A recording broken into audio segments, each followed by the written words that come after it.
Welcome, ladies and gentlemen, to this fourth edition of PEL Weekly.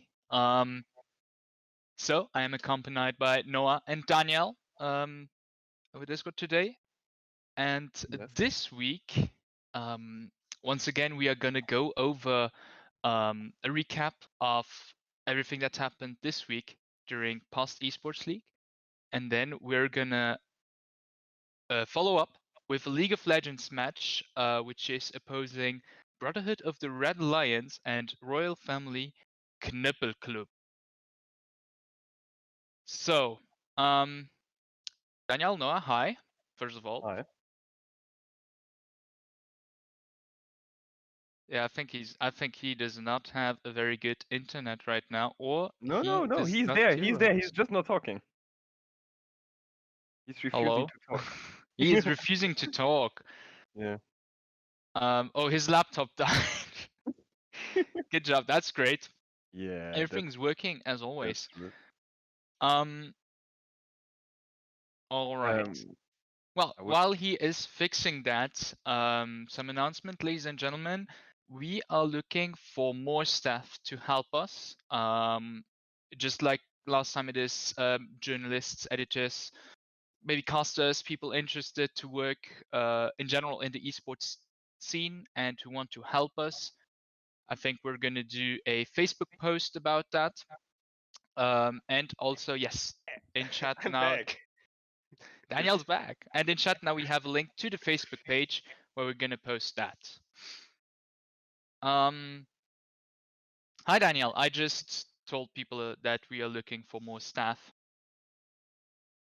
Okay, So so yeah. Yeah, sorry, my laptop just died at the very moment we started to stream. So good start today, good start. But I hope everything will work from now on. So yeah, I guess let's immediately start into the PL Weekly, right? Yeah, I would say so yeah. too. So Noah, if you would like to go over the Clash Yeah. Royale results. So this week, for Clash Royale, we have Black Pearl on the first place with 11 points. He won 11 games and just lost one, so a well-deserved spot. Then we have Outplay Crypto and Magic, who are sharing the second place with 10 points each. We have, I think it's Royal Family Turtle and Coolio with 9 points on fourth place. Then we have Shy Guy and Blackie sharing the sixth place with 8 points. On eighth place we have Outplay Barry, Orange, and Gibona with 7 points each. Then we have on 11th place Royal Family, Lord Luca, Dukes the Matt Hill, and The Boss 8 with 6 points. On 14th place we have Silent Voice, Belgral, and Stuff Lils with Herr Benny LP with 5 points. On 19th place we have The Beast and Laurenco with 4 points. Alone on the 21st place is Herr Banana with 2 points. Then we have on 22nd place Lara and Christos K with 1 point. And on the 24th place we have with 0 points. Sadly. Yeah, left the league. Yeah, that was it. She left the league, yeah.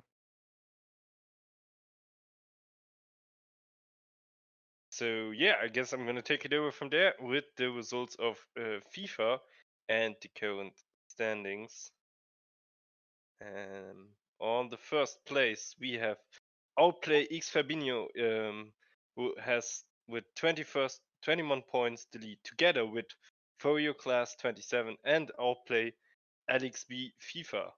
So currently the Outplay boys at the very top of the ladder here. Right behind them on the fourth place we have Ivan Nilsson and RSCL Shadow with 18 points each. Behind that, we have Diogo Santos, 26 from Prode Niederkorn with 15 points.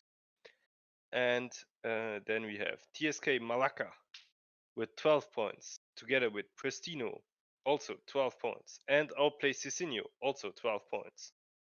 On 10th place, we have Team Kayo, Abdu Brown, and TSK Last King Kevin. Behind that, 12th place, we have Louis Lux 8. And then at the bottom of the standings, we are finishing it off with Didi Storm 16, Felipe Versus, and Eric Galetto with 3 points each. All of them were only able to take one win until now. And E0019 MLG was positioned quite well in the league, but he decided to leave the game. He left the league, unfortunately. So all his wins have been set to 0. Quite unfortunate, quite sad, but it was his own decision. So yeah. So yeah, I guess that concludes our weekly recap for Clash Royale and FIFA. And I suppose we would now go over to the what is going on here? Okay. To the League of Legends part. Daniel, if you would do the honors, if everything works. Well, I'm trying to turn my cam back on, and my cam is on for me. But now, Yeah, you can see me now. I see you too. Okay. Now it works. Good. Okay. Sorry, I think that my laptop just is messing a little bit with me today. But yeah, let's go over League of Legends. So first team I would like to talk a little bit about with you is Outplay eSports. Till now they are 4-0 in the league and they still stand unbeaten. What do you guys think? Do you think they will walk through to the finals, or is there any team that could maybe compete with them?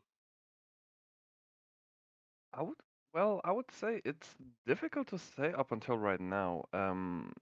I don't know if we already mentioned it last week or not, but looking at it, Outplay Esports, I think I don't want to say they had the easiest beginning of the league, but they were up against the the lesser good teams up until right now. So there might be a possibility where one team can snatch a win from them. But the way they played until right now and how they played back in the qualifiers, lets me assume that they might be able to go through the entire season without a loss. I'm not denying the possibility from them. Yeah, I definitely think they're gonna end up in the finals, short without any issues. And I think one of the things that makes Outplay so strong is not only do they have very good players in themselves, but they also have very experienced players. Know for a fact that the team captain Ginge already has quite a reputation in the esports scene. He's already played in bigger tournaments than local tournaments or than this tournament too. And I think that's what makes them stand out so much. I think that's why they easily roll over a lot of teams they encounter, and I think that's what is going to give them also an edge against any future encounters that they're going to have. I hope to see some very interesting matches from against them though, and I hope that teams who we now maybe think have a lesser chance against them grow to the point where they could eventually have a chance against Outplay Esports, maybe even beat them. I'm not the kind of person to exclude that kind of possibility. So yeah. Do you think that kind of growth could still happen this season, or do you think that's maybe something for the upcoming seasons? I think League of Legends is the kind of game where you can very quickly learn new stuff. in a sense where you can very quickly adapt to different enemies, different players, different teams in general. So I do think that that growth could for some teams happen during this season, and if not, at least for the next seasons to come. Yeah, I'm on the same page for that. There might be some difficult matchups during this season because some of the teams are just facing each other for the first time, so they do not have a lot of experience playing against each other, or might not have a lot of experience playing against each other. Um, but for sure, at least during the playoffs, or for the playoffs, and for the upcoming seasons, there will be growth in every team. Growth does not always mean that you become a better player in the sense of mechanics, but overall also knowledge increases during those seasons. And I'm pretty sure that a lot of teams will be able to grow as teams. Um, where I would say that Outplay Esports might be the one team that will have a growth that will be less seen since they are technically already at the top right now. Okay. Well, in case you're wondering, this week Outplay Esport was playing against Team Kayo, and they took home 2 very solid wins against them. Both of them with over 10k gold lead, and very short games also. The first one was only 19 minutes, and the second one was 25 minutes. Both of them very solid. So yeah, Outplay Esports continues to stomp the league. Next thing, or next match I wanted to talk about from this week is Corona Difference played against that ANA team this week, and of course Corona Difference was able to take both games home and therefore reinforce their position at the top in the standings. I think it's clear to say that this is no surprise that Corona took both games, but um, the second game was very close between them, and I find that very interesting and quite an upset for me. Um, so maybe to get everybody on the page, wait, I'm just looking for the stats here of that game. The game ended after 30 minutes with only 22 kills to 19 kills in the favor of Corona Difference, and they had an 8k gold lead at the end of the game only. So yeah, what do you guys think about that? Do you think that Ana team has improved that much, or Corona Difference maybe had a bad day? I don't know. It I would say it depends. Looking at the stats of the players, I think we can clearly say that Fiora was really fat in that game, and that maybe she was the win condition for them. But I would assume that um, if we say that maybe they had a bad day, I would assume that their bot lane and their jungler might have had a bad game since they were the ones with the most deaths. Lee Sin was 3 and 4, so it's okay. That can happen. But looking at the ADC looking at the entire bot lane, 2-11, it's not really really stats that you want to have as a bot lane. But overall, it could just have been a bad game for the bot lane. I don't know. How did they win the first game? Was it more of a stomp, or was it quite equal to? The first game was more of a stomp. It went Yeah, out 29 to 8 kills, yeah. and with an over 10k gold lead, almost I 15. think maybe Corona Difference might have gotten too high on their horse for the second game, and maybe they might have underestimated Dadana team for the second game, and might have slipped up on there, which made that game quite close. Yeah. Okay, so thanks for your thoughts on that.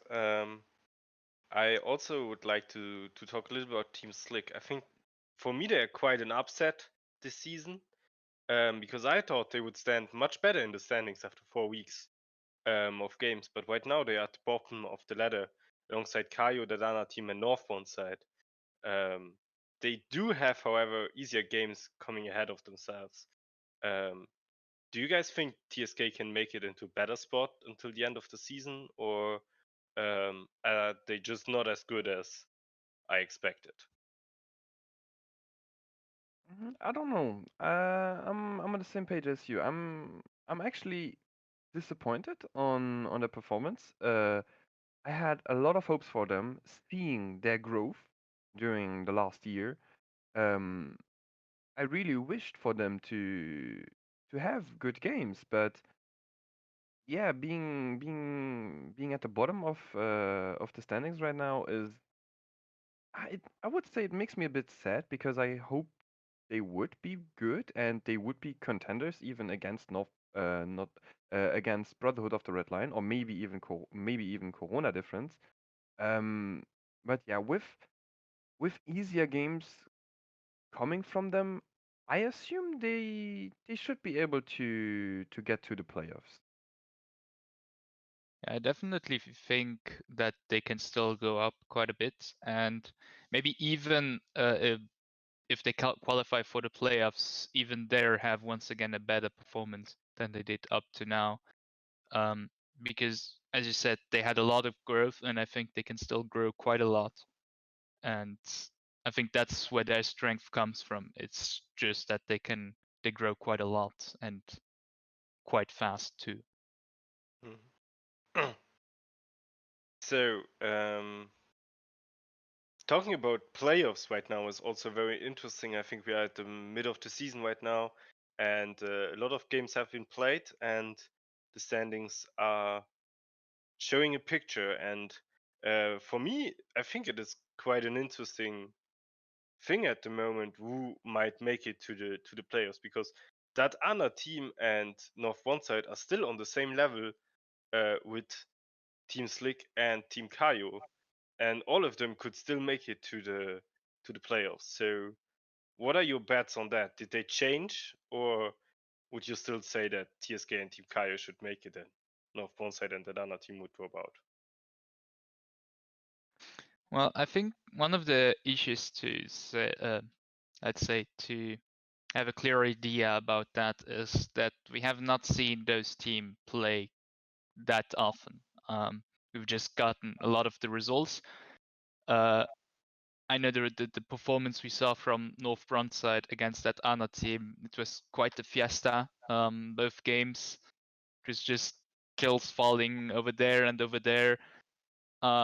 So that did not convince me quite a lot. Meanwhile, TSK and Team Kayo, whenever we saw them, I still think they had a better performance and they had cleaner matches, so to say. So I do think they're probably still gonna end up in the playoffs. Yeah, I mean, I don't want to exclude that Anna team and North Bronzeside right now. Um, I would wait for, I would say, one more week maybe, and then maybe I would do my pick. But since we had so much hope for Team Slick and Team Kaio, yeah, and Team Kaio, I I want to see them both in the playoffs. Um, but I want also to see one of the other teams, that other team or North Bronzeside, in the playoffs. If they manage to get to the playoffs, it would be a good surprise for me. I think even it would be a quite entertaining surprise because they would come out as underdogs, or maybe as small underdogs in the playoffs, and could achieve a fifth or fourth place. We don't know. So yeah, you already mentioned Team Kayo now, and that's the next point I would like to talk with you about. They have been seen as a serious competitor when we started into the league, and they were even able to gain a draw against Brotherhood of the Red Lions, one of the big two favorites, when we started into post eSport league. And now, well, they haven't seen since then. They haven't won a single match. What do you how do you guys feel about that? I find that quite upsetting to me. I'm upset. Um, uh, I I d- no, I'm not going to say I'm disappointed on their performance because it's a new team. We have never seen them playing in any of our tournaments, for example. So we did not know anything about them, but they are underperforming, I would say, because they were able, as you mentioned it, they were able to get a draw against Brotherhood of the Red Lions, but since then they did not achieve anything special. And overall, we were told that they or that the brand Team Kayo was able to secure some wins in the Luxembourgish region, but I must admit, I'm not seeing that performance in League of Legends right now. And overall, they are in the same boat as Team Slick. They have easier games coming from them, but what we saw up until right now, it's it's not great. Yeah, I think I've got to be brutally honest about that. I think Team Kaio, when they played against Brotherhood of the Red Lion, it was mainly an issue of Brotherhood of the Red Lion underestimating Team Kaio and maybe dismissing their potential strength right off the bat, which is why they had a rough time against them at the start. But they might not be on quite the same level from what we've seen. But I do think they can do better. That's for sure. Because even if it was a question of underestimating one another, they still had a draw with Brotherhood of the Red Lions, which up to now, except for that, had very good performances, right? So I don't know. I think we still need to see more from Team Kaio, and I think we will still see more from Team Kaio during this competition. Okay. So yeah, I personally am I mean they were traded as one of the best teams because they won a lot in the Mosel region with their former League of Legends roster, and I think that's also one of the key points here. They are former League of Legends roster. They have changed their entire League of Legends roster coming into post esports league, and I think everybody talking about Team Kaio accepted a lot from the brand Team Kaio, but we've seen that from other teams as well. When you change your entire roster, and TSK once did it in the past, and once you change your entire roster, you will be shit at the start. And yeah, I'm honestly I'm looking forward to see if Team Kaio can catch up and maybe also get back to the strength they showed in the first week, or if they will keep on losing. It sounds rough, but it sadly is the truth. The same way as you mentioned, if it's like that they are a new roster, it could be that they have not adapted enough yet, or not they haven't adapted enough, and we could see some growth, maybe even a good spot in the playoffs. But that relies in the future. We can hope, or yeah. But let's talk about the close future coming up soon, and that is the confrontation of Royal Family and Brotherhood of the Red Lions. We're gonna see that game today, both games, and it should be a really interesting games because both teams are eagerly positioned second spot in the season right now. They have both have 5 points, I believe, and Royal Family has won twice, and they have one draw up to this moment. Same for Brotherhood of the Red Lions.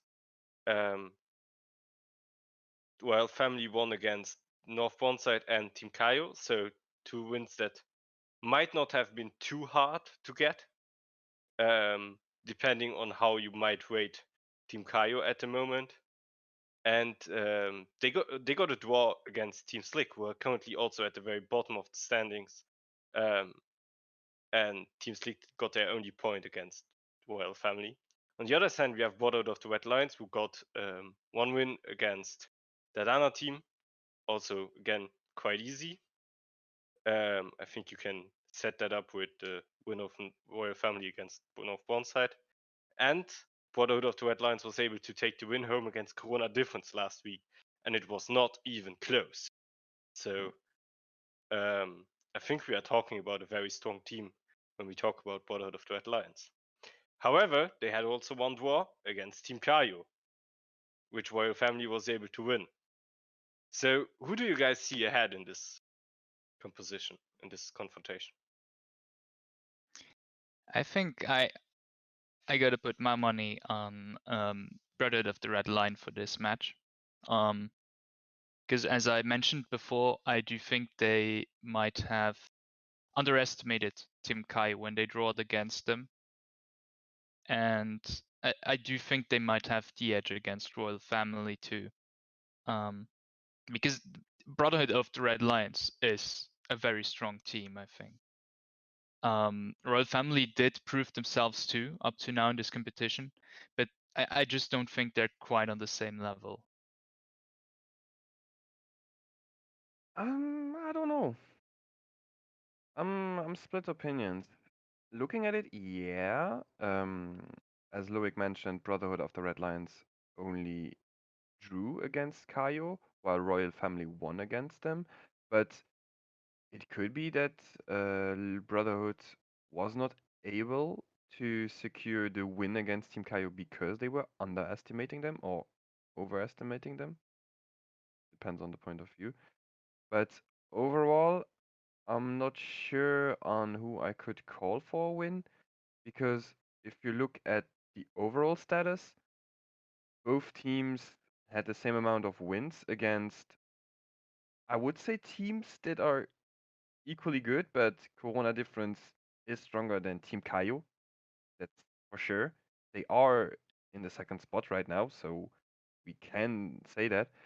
But overall, I would like to give it to Brotherhood since they had a tougher matchup up until right now in beating Corona Difference. But on the other hand, I'm not going to exclude the potential of Royal Family to do something against Brotherhood. Yeah, and I definitely don't want to put exclude the potential for Royal Family. And as you mentioned, stat-wise, they're very even up to now. And I think both teams also had one of their players being, let's say, crowned Player of the Week. That being the jungler for Brotherhood of the Red Lions and the mid laner for Royal Family, right? Yeah. So it's probably gonna be a very interesting matchup in the end. But yeah. Yeah, exactly. Good point that you made there. Brotherhood of the Red Lions jungler Tim Shady was crowned MVP or Player of the Week in week 2 of the league, with very good performances. On the other side, we have Ison, the mid laner of Royal Family, who performed insanely good on Diana and Ziggs last week, and therefore was crowned MVP of week 3. So those are definitely 2 players we would like, or you should have an eye on once we are starting into this confrontation. And I guess without further ado, we will do that also. I think we are going to go into a short break first, like 5 minutes or something like that, to set up everything, and then we're going to see each other with this exciting confrontation of Brotherhood of the Red Lions against Team Kai. Royal Family. Against Royal Family. Knöppelknopf. Exactly. So yeah, but before we head into a short break, there are a few short things I would like to go over with you concerning more the show than League of Legends in general. So as Luik mentioned already at the beginning of the show, we are currently looking for more staff because we want to grow bigger. We want to make PL Weekly a real brand, and therefore we need people. We are planning to launch a website as well, and we need content for that.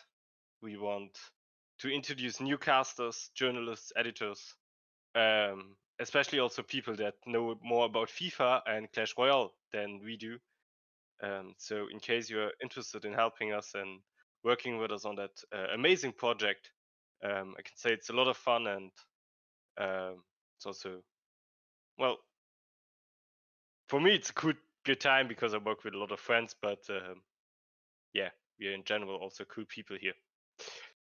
At least that's my opinion.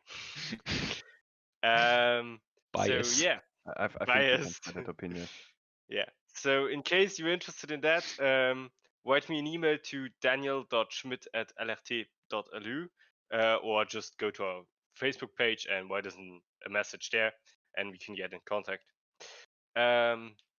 Something else really cool upcoming that I'm really excited about is the visual upgrade that we are currently working on.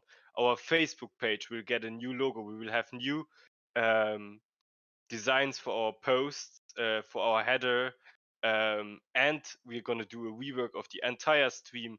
This whole graphics that you can see around me right now are going to be reworked. The in-game graphics are going to be reworked. We're going to have transition screens. It's going to be amazing. And this is all thanks to a new addition to our stream, or to our team, who is Mike. And I would like to say big thank you to you, man. It's been a pleasure to work with you until now, and I hope this collaboration can go on for a little bit longer.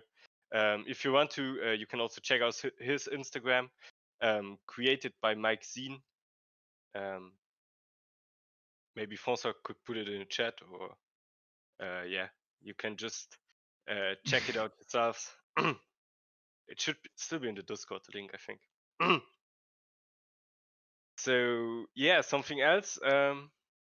Loic, maybe you would like to announce that, as you've been asked first of us two. Yes.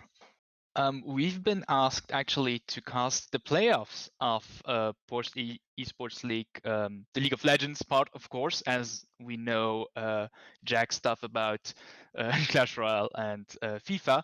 But I have to say, it is a great honor for me personally to cast that. I'm pretty happy about that. I think, Daniel, you're going to be with me in there too. So I think that's going to be quite a lot of fun. Yeah, I believe so. It's been, well, we have casted quite some games until now together, also on live events. But for me, it's always a great honor again to not cast on my own show, but to be asked to cast, like that appreciation of your work. But yes. Yeah, coming to that, we would like to, or me personally, I think all of us would like to ask you guys out there for a little bit of feedback on our casting styles, because no pro has ever fallen from the sky, and we know that we still have to improve a lot on our talking and everything. So in case you want to give us feedback, just write it in the Twitch chat, or contact us via Discord, or Facebook, or just any social media we have. That would be really cool, so we can improve. And yeah, I guess that's it. We're gonna head into a short break. If you want to, you can subscribe to the channel. That also helps us improve the stream and PL Weekly. And yeah, without further ado, I would not like to delay that amazing game coming up ahead any further. So let's go into short break, 5 minutes, and then we're going to be back.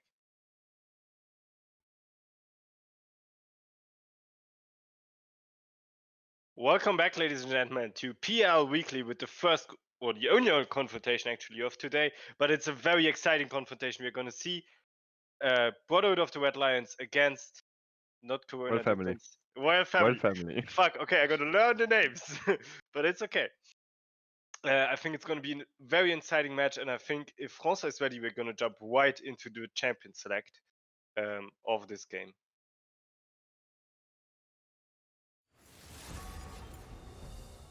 And there we have it. Right.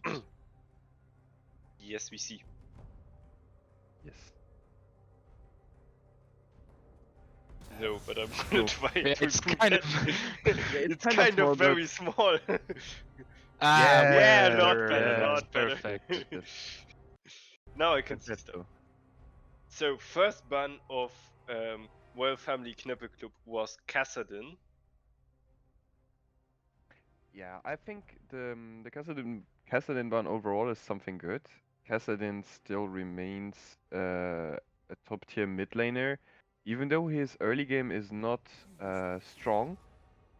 If he snowballs a little bit, he will be a pain in the ass, and you won't be able to fight him, and especially you will never be able to chase him. Yeah, I think what makes him also so strong is that he can just bring up his team so much more because he can so easily go around the map and have a gank there and there, and in general help his other teammates. So once he gets the ball rolling, he just starts killing and killing and killing. Yeah, especially starting level or getting level to level 16. Kassadin will be an insane pick. So good ban here from Royal Family Knöppel Club. On the other side, we have the Echo ban, and the Echo ban against Royal Family is a very interesting one because I've been going a little bit over. Oh, and the Zillion ban is also very interesting. But first, for the Echo ban, Royal Family Knöppel Club has been playing some Echo, not that much, but they have always used it as a flex pick because Ison and 420 Let It Roll, they both feel very comfortable on playing this champion on their respective worlds. Yeah, that's the fortunate thing for Echo right now. He is often played in the jungle, but there are matchups where you can flex him into mid lane and still be as powerful as jungle Echo. For the other side, we have the Yasuo ban, which I can understand. Yasuo has seen some play up until right now, and I'm going to be honest. He was up on, for the teams that played him. He was good. Yeah, but I really like the banning phase here from Team Brotherhood of the Red Lions, and you can see that they really did their homework because Zillion and Ornn have both been played a lot, or not a lot by Royal Family, but they have been picks of Royal Family. Zillion was played only once by Royal Family, but it was the key to that game against TSK, where they won mostly because of Zillion and his insane ultimates. Yeah. On the other side, the Ornn ban is also very understandable because Dexco, or the top laner of Royal Family, has been playing out of 6 games. He has been playing 4 times Ornn, and it was all the wins. He also won once on Poppy, Damn. but most of the wins they took home was him playing Ornn. That's a very understandable man. Then I mean that's a 75% pick rate. That's quite insane actually. So Mm-hmm. I don't think he's gonna get a lot more Ornn as the league plays out because if He might it's not. really been that much of a powerhouse with it. But in general, I think Ornn still remains one of the best top laners because of his passive and the insane value you get out of it. You for all the Ornns that we had seen up until right now were always able to start with the refillable potion, wait in the lane or CS in the lane, and then just buy a Doran's shield. And at that point, you already have an advantage over the enemy top laner. You have a refillable potion, so first of all, you have one potion more than the enemy, and over the entire course of the game, you will not have to buy health potions. And that's always 50 gold that you can save on yourself. I So think especially. proceeding on to the picks. Oh, sorry, Loic. What did Yeah, I you was want gonna to say especially for a champion like Ornn who does have a big advantage of staying in lane as he can just chop there. So Yeah.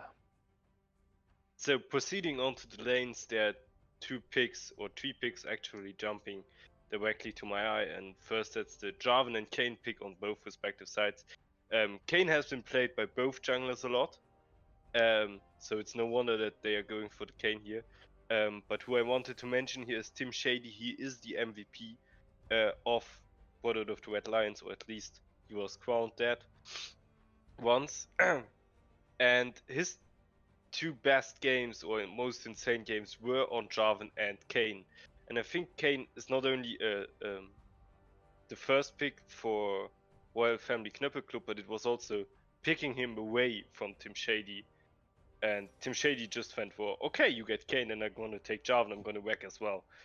So, very interesting picks there. And I think they also kind of, well, Lulu and Kog'Maw in general is strong, but that also takes out one of Herbie's strong supports, right? Alongside the Zillion ban, the Lulu pick. Yeah, he played Lulu last week twice. We also had a lot of insane Lulu games from Corona Difference from their support, but overall the composition, or the bot lane rather, of Kog'Maw and Lulu is a composition that has been played a lot, and you can just abuse the fact of Kog'Maw's W and the additional attack speed that you get from Lulu with a shield when you have Ardent Sensor. It gives Kog'Maw such a big scaling, especially on the on-hit Kog'Maw variant, which is the ADC variant. It's good for tower pushing, it's good for enemy controlling, and especially against a team like Royal Family, their composition, you want to save Kog'Maw as much as possible. We have Jarvan who can zone with his ultimate, and Malphite who can always try to use his ult either as the engage, which could work with an Orianna and a Jarvan, or you use it as an interruption during a team fight, so that you can give the ADC a bit more freedom, so that he can reposition himself and then be again the artillery of the team. Yes, I think in general they have a very strong team comp here, Brotherhoods of the Red Lion. They have a lot of quite strong CCs, as you mentioned already, which can be very disruptive too, and which also fit very well together, in my opinion. Jarvan and Orianna are two champions who together can do a lot of damage, in my opinion. Yeah. On the Yeah, on Yeah, on the other it's hand, kind of a wombo combo you have there. yeah, yeah, yeah, you have definitely. They can just chain the yeah, knockups. for example, a possibility is you shield the Malphite engages with his ult, Orianna presses her ult, so everyone gets clustered together, and then you have Jarvan who comes with his ult. And then another Lulu ult just to knock up again. In the meantime, Kog'Maw has yeah, killed everybody. especially in the meantime, you have artillery Kog'Maw who Yeah. places two ults on you while you are being CC'd. But I don't want to negate the composition of Royal Family. They have, in my opinion, rather a lot of AP damage with Syndra and Zyra, as well as Cho'Gath. But it will be I assume it will be difficult for Cho'Gath to reach Kog'Maw in time, or even Lulu in time, because Kog'Maw is going to go a build that gives him a lot of max health, percentage max health damage with his auto attacks, and that is going to work strong against Cho'Gath. So, looking at it, Kane will have a lot of work to do getting Orianna and Kog'Maw out of the team fights. Yeah. Also, I feel like the team composition of Brotherhood of the Red Lions here is much more suited for late game than the one of Royal Family Knöppel Club is. What do you guys think about that statement? Yes, I definitely think that Knüppel Club cannot go into the late game because I think they will lose team fights against Brotherhood of the Red Line. They just have, in my opinion, the stronger comp for this. But I think that they're gonna have a better time in lane if they play it well, and I think that's where they're gonna have to focus if they want to win. Yeah, I will be on the same. I will be on the same page as Loic there. Overall, I would assume that Royal Family wants to end the game before the 30th, 35th minute. But as soon as it takes longer, they will just get punished by the enemy team composition. Yes, Yeah, unless Kane can pick out Kog'Maw, which I Yeah, think is going to be hard, considering the rest of the team comp. yeah. I guess I would have said Kane could try Shadow Assassin, which is viable. It has been proven. It is still viable. But then you have the problem. They have a Lulu. So even if you manage to get Oriana or Kog'Maw low enough, you still have to fight the heal and the shields of Lulu that are going to work against you. And that's So, going to be the difficult part for Royal Family. and we are already heading into the game. And as we've mentioned a lot earlier, both teams stat-wise were quite tight, and it seems like they were also tight in terms of number of skins. So yeah, another tie for them.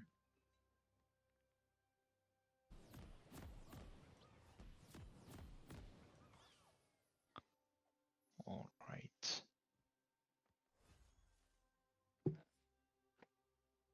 So yeah, we are starting into this first match of this confrontation right now. Both teams have their respective team comps, and I think they are laid out into two very different directions. So we have very different winning conditions here. Both teams obviously want to play into their own favors. And Loic and Noah, what do you think? What are the win conditions of both team compositions? How do their early game have to play out here in order to succeed tonight? Well, I would say for Brotherhood of the Red Lion, if they manage to hit the 15 or 20-minute mark without dying too much, they can slowly start to bring ahead or to even secure the win earlier. The only thing that they need to do is not get caught stupidly, and if they managed to get some kills during the the first quarter of the game, they will be better suited for the end game. On the other hand, you have strange, I would say a strange team composition. Zindra, she does not mind going a bit later into the game because of her Q and the potential stuns. Ashe Zyra will always do damage. They do not care. Zyra is one, in my opinion, one of the annoying supports because of the possibility when she goes full AP, it deals a lot of damage. On the other hand, you have Shogath. He wants the game to last long. He wants to stack. And Kane is always good, but he shines the most once he gets his transformation. Okay, so but would you say Knöppelclub goes better into late game then? No, no. Especially because of the Kog'Maw pick. The Kog'Maw pick is working fine or very, very good against a Dakin Kane and against Cho'Gath. And he has the team composition. He has a Jarvan and a Malphite who should be able to give him the freedom of positioning himself. The early game is the most difficult part for Brotherhood. So the early game will be a breeze. I would say a breeze for the Royal Family bot lane. They have to abuse it as much as they can. And I think they're doing a really good job at that because they're just Zara is constantly harassing them whenever she can.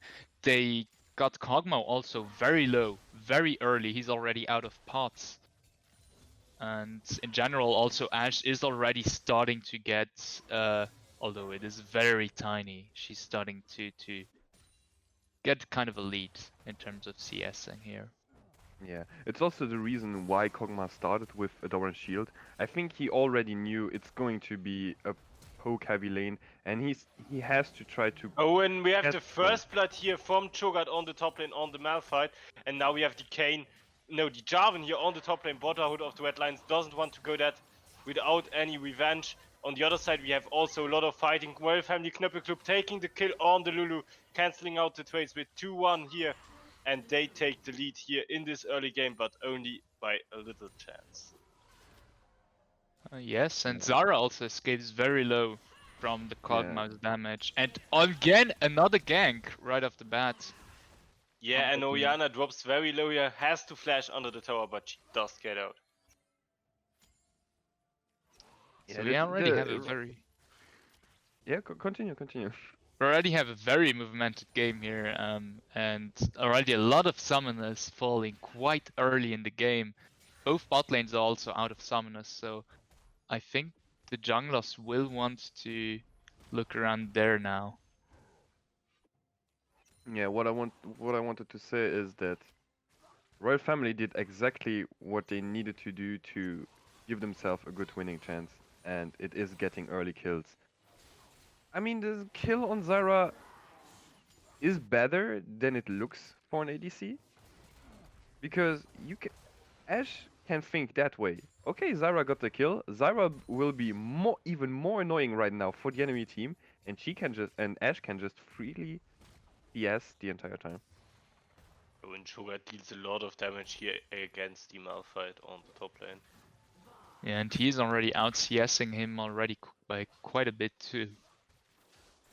I would say it's an unfortunate matchup for Cho'Gath because not for Cho'Gath, for Malphite. As Malphite, you usually like to stack armor, but stacking armor against Cho'Gath is not going to work that well. Yes, and I think Cho'Gath is a very strong laner too. I mean, he's got, he can heal himself over time, and in general, he's got very annoying abilities, in my opinion. He can just, look at him, he's just zoning the hell out of Malphite here. He can zone him even harder with his Q if he wants to. He's not going for it. Oh yeah, so the top laners are already level 6, so the fun is going to begin for Cho'Gath right now. He can already stack, or start stacking. And In we the already meantime- have Brothers of the Red Line already doing Drake, and do get Ooh. Drake. That's a fast first Drake for Brotherhood. Yeah, and it's also quite inconvenient because you might think Ashe and Zyra should have the prio over Kog'Maw and Lulu all the time. But they gave it up for a little bit of time, and they gave up a Drake for that. Yes, they Yeah, had gotten Zara very low just a few minutes ago, and I think she was forced to back. And I think they took the opportunity to just push the lane in and immediately move for Drake. Yeah, because if you look at it, Ashe already bought some items, so the bot lane of Royal Family took the decision to back at that point, and I think it was a great call from Jarvan to take the advantage and try to get the Drake, especially this early. And he's also moving for Kane's red buff now. I think he just took it. Well, he got stolen his blue buff in the early, so... Yeah. Well, now he's going mid lane as Orianna engages on Syndra, but gets pushed away. Oh, and on the bot lane we have a lot of action. The Lulu drops very low and she goes down. Kog'Maw takes the return kill on the Zyra, but has to go on the one now from the Ashe, who is chasing her. The teleport coming in from Brotherhood of the Red Lions. Malphite will be joining in. No, it's Orianna who joins in, as well as Jarvan does. And Ashe is in a very bad position here. Tries to get the kill on the Kog'Maw still. Will she be able? No, Kog'Maw gets the kill on the Ashe. However, the Kog'Maw goes down too, and that's a 4-3 now for Knöppelclub, but Brotherhood of the Red Line is also do it today early game comp, able to fight back in the early game. I think this was very nice played from Ashe. She knew she had no way of escaping the Orianna and the Jarvan who also came or wanted to join the fight. So going aggressively onto Kog'Maw was the right choice, and for her, fortunately, he died. So Yeah. But I gotta say, Kog'Maw was very greedy there. He could have yeah, just backed off and let Orianna and Jarvan finish the job. Ooh. it Yeah, would have and been the now he better does choice. take the kill on the Syndra Zyra here very easily. And yeah, now Yeah, Jarvan is even there. They might want to go for the bot lane dive here on the Ashe. She has to be on the lookout now. And she is in a very dangerous position, but she does oh, manage to it is. poke out the Jarvan. He goes in with the ultimate, and Ashe is in a very bad position. Kog'Maw goes for the kill here, and that's very fortunate. All the kills until now went to the Kog'Maw. Well, I would say it's. If you look at it, I would not say it's too bad. It's actually the And the action best thing isn't for them. done. Actually, both mid laners now in the scrimmage on the mid lane. Orianna comes out ahead, takes the kill against the Zyra. But yeah, back at bot lane, that's artillery Kog'Maw for you. It's insane damage, and once he gets Blade of the Ruined King, it will be even more disgusting. But Yeah, in and the he's now meantime, very close to it. but in the meantime, we had Kayn who did the Rift Herald, and Rift Herald was popped on top lane. And I think Cho'Gath with his pressure on Malphite put Malphite in a very dire situation by getting that Rift Herald on top lane, because that turret now is very low, Yeah, and getting pushed in all the time by Cho'Gath is already giving a hard time to Malphite. But with a low turret, he's gonna have to be careful for that too. That's yeah. rip. But It's gonna be I the would, first turret for Royal Family Knuffle Club here. And one thing I wanted to mention, even though Brotherhood of the Wetlands is ahead in kills, they're not ahead in gold. Why is that? Because Cho'Gath has 42 CS more than Malphite, I think. and they have a first tower. Yeah, and in general, also Kayn also has a lot more farm. Meanwhile, if there's a player of Brotherhood of the Red Line who's ahead in farm, it's just a very tiny amount. Yeah, but So for for the junglers, looking at it, yeah, Kayn is roughly 30 CS ahead, but Ooh, and once again, Jarvan, both mid laners fighting oh, here. nice. Syndra drops very low, and Orianna just is the better player here, taking out Syndra once again Oh, Lulu very just barely strongly. dodging the ult And from now we Ashe have a lot of fighting here on the bot lane. Kame comes in as well as the TP does. from Cho'Gath. And Lulu is also already very low. Kane, however, is the first one to go down here. Jarvan joins in as well as Malphite does. And Brotherhood of the Wetlands is going to turn around this composition or this situation with a double kill from Jarvan. And Cho'Gath is the only one left here. Syndra just respawned, otherwise it would have almost been an ace. But Brotherhood of the Wetlands with a very strong early game up until this point, especially kill-wise.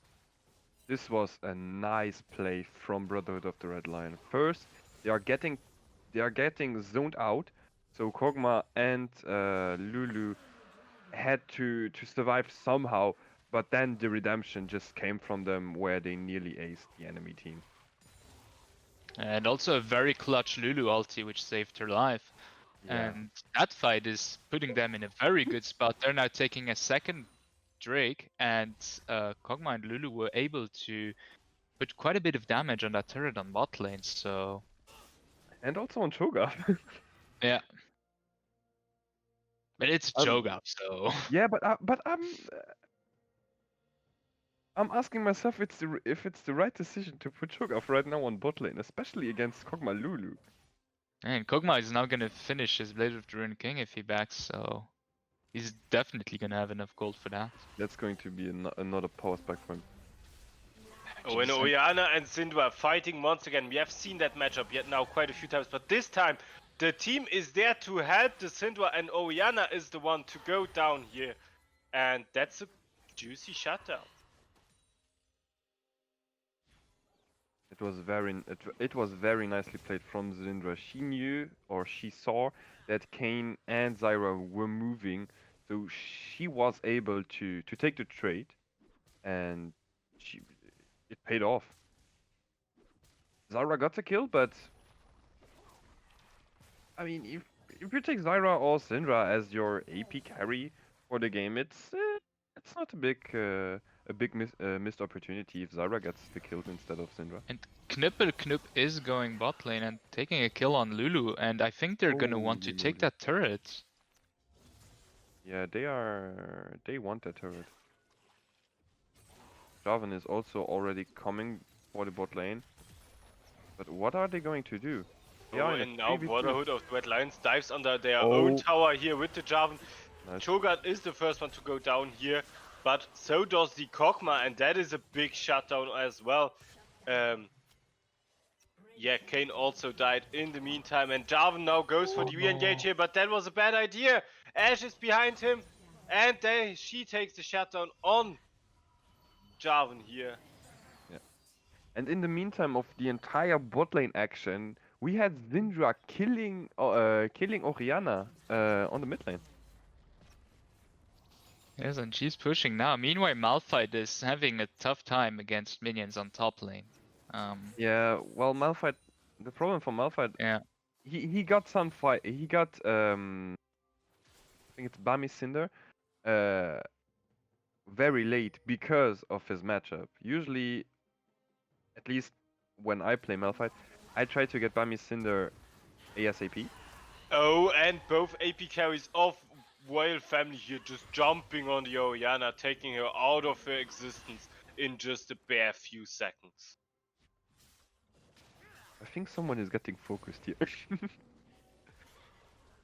I think Syndra is out for vengeance. Yeah, definitely. She had a tough early game, and she's getting her redemption right now. Ooh, Kane also taking the advantage of counter jungling right now. I mean, Cho'Gath is doing Rift Herald, Yeah, and Brotherhood of the Red Lion I think Jarvan is does nowhere not near. even know, I think. No, they don't even know that they're doing Rift Herald, I Yeah. think, because they have zero vision around Rift Herald. In general, right now, they have very little vision. Yeah, definitely. If you look at it already, the Rift Herald has 3 control wards around him, and I'm only seeing 1 control ward for Brotherhood of the Red Lion. And that is that's the only reason why Jarvan died earlier when he went for that Ashe kill. It would have been an easy kill, but Zyra was there and he had no clue because they just lack a bit of vision around there right now, so they're I feel like Knippelclub, after that big fight they lost bot lane, they've been coming back quite good. And they're still ahead in gold now even, so Yeah. They are doing good picks, and especially with the Ashe ultimate, if you manage to trap with her, you can get some good ults off, and you are basically securing a kill as soon as the ult hits. But right now, a good team play of Royal Family. They were able to zone off Brotherhood a bit. Oh, and a but lot of tension here building up around the Drake, and Jarvan is the one to engage here, but he's also the one to go down first, because Cho'Gath is just such a tanky beast, and now Royal Family is looking for the engage here. They are going for the Drake, and Brotherhood of the Red Lions seems very undecided if they want to fight this or not, but they have to decide fast because the Drake is going to go down, and that's a free Infernal Drake for Royal Family here. Brotherhood of the Red Lions has to retreat without their jungler. it was very unfortunate with the plant there with the cone. Yeah, but it was unfortunate for Jarvan. He got slammed into the enemy, but he should have backed off instead of engaging with his ultimate. Because he got split off Cho'Gath there, and without Cho'Gath of Kog'Maw, and without Kog'Maw, they cannot kill Cho'Gath because No. I mean he's already got a shit ton of HP. He's got a Sunfire, he's got an Abyssal Mask. Without Kog'Maw, they're not gonna do anything to him. No, So... because none of their team is going to have enough consistent damage to even be a threat to Cho'Gath. I don't know, Kog'Maw? Yeah, just Kog'Maw, only Yeah, Kog'Maw. just Kog'Maw, only Kog'Maw. So No one, engaging no there was one, definitely the... yeah, no one else in Brotherhood of the Red Lion is a threat to Cho'Gath. It's only Kog'Maw. And if Lulu stays with Kog'Maw, it's going to be even worse for Cho'Gath. Yeah, I Because think... of the Ardent Sensor and the additional on-hit damage. I mean, whenever... the situation right now, before Cho'Gath hit the cone and went into the river, Kog'Maw was dealing a lot of damage to him. I think he got a midlife in a matter of a few seconds there. Yeah.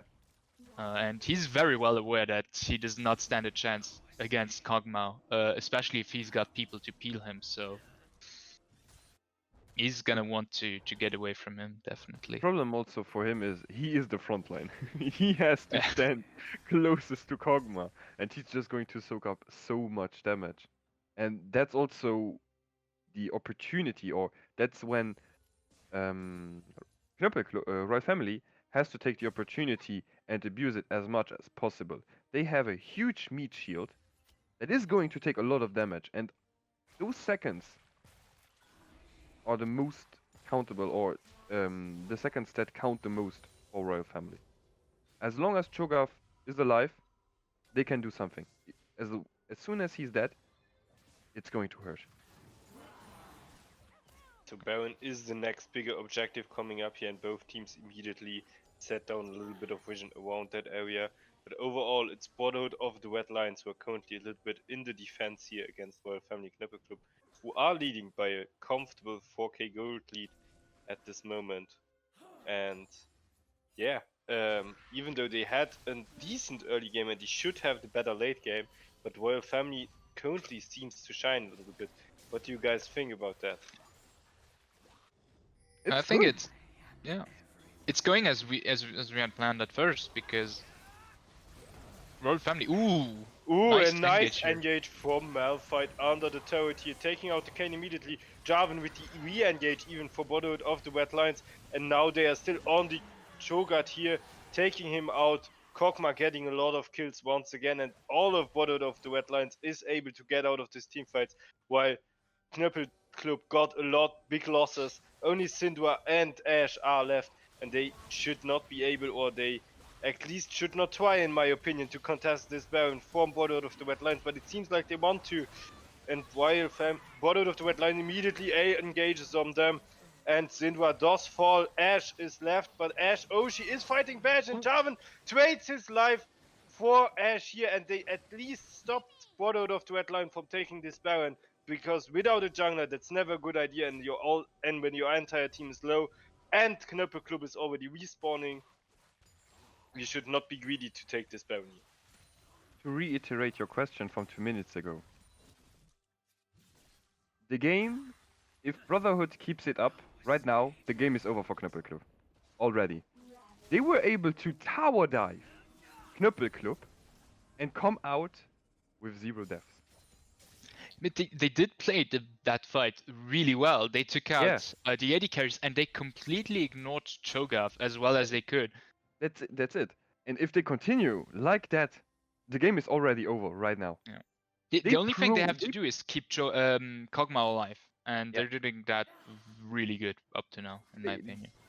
They are, we could say they are lacking an Ignite or an Exhaust against, let's say, against Kayn, or an Ignite for Cho'Gath, but they have and now we have a lot of tension here building up around the Dragon. Sorry to interrupt you, Noah, because this is very important, and the Drake is going down for Brotherhood of the Red Lions, but so does Jarvan, and yeah, Brotherhood of the Red Lion is also losing their Malphite here. Lulu is already very low. Kog'Maw is totally alone here in the backline, gets shut down by the Kayn here, and Royal Family is taking, or at least they are showing that they are not willing to give up so easily against Brotherhood of the Red Lion.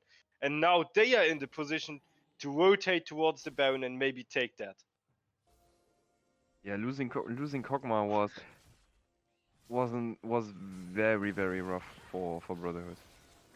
Yes, but they played that not so good. I understand that Jarvan wanted to steal the Drake, and he did that very well, but they're not, their team comp is not strong if they do not have a composed front line which can protect Kog'Maw. Once they start disbanding, they're just lost. Yeah. And I think Knippelclub can then easily get them. Kane can just go on anyone he wants once they're split up Yeah. and take him out so easily. And yeah, I think they did the big mistake on there. Joven should have maybe given up that Drake and waited for a proper engage altogether, I think. Or at least they should only let Jarvan go in and go for the Drake steal. That Yes. would also have be a viable option. But going in and losing Malphite, Jarvan, and Kog'Maw, and the Baron, yeah, it's not the best. That was not the best trade. Yeah, and Sure, I think they are one step closer to the soul, but at what cost? and they're not in quite a cornered spot actually. And yeah. I think that's gonna be a tough few minutes for Brotherhood now.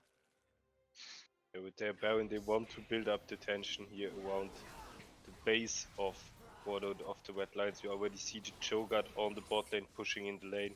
And meanwhile, Knippelclub sieging on the mid lane for this mid lane tower.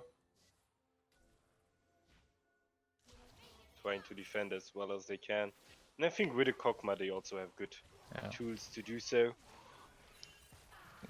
When Ash a little bit out of position, he gets a lot of poke, but no serious danger for her here. And Knippelclub is now sending Kane also on top lane to put a lot of pressure on there. And yeah, I think if they did not have a champion who can clear so easily as Kog'Maw does, they'd be in real trouble right now. But I think they still are, because Royal Family plays that very well. They spread their Baron to all 3 lanes, and that's a very good idea in this position, because you can only have Kog'Maw on 1 lane to defend, right? Yeah. Yeah, but I think some...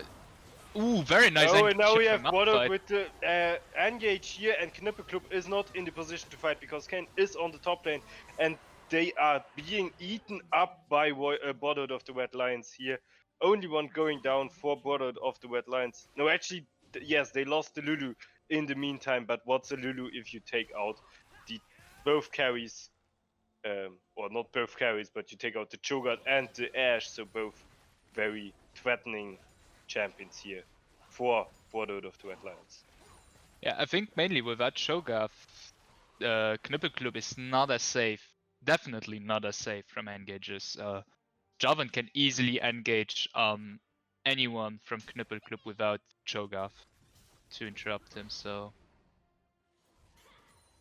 good pick there. And yeah, I was gonna say, Malphite can have a very easy time against Kane, I think, on top lane. He could have very well defended it and then easily rotate as he did to the mid lane for a very nice engage that he had there. Yeah, Drake is gonna spawn in about 40 seconds. It's gonna be a very interesting Drake, because it would be the last Drake for Bordeaux of the Red Lions going towards that infernal zone. Kog'Maw getting a bit aggressive here.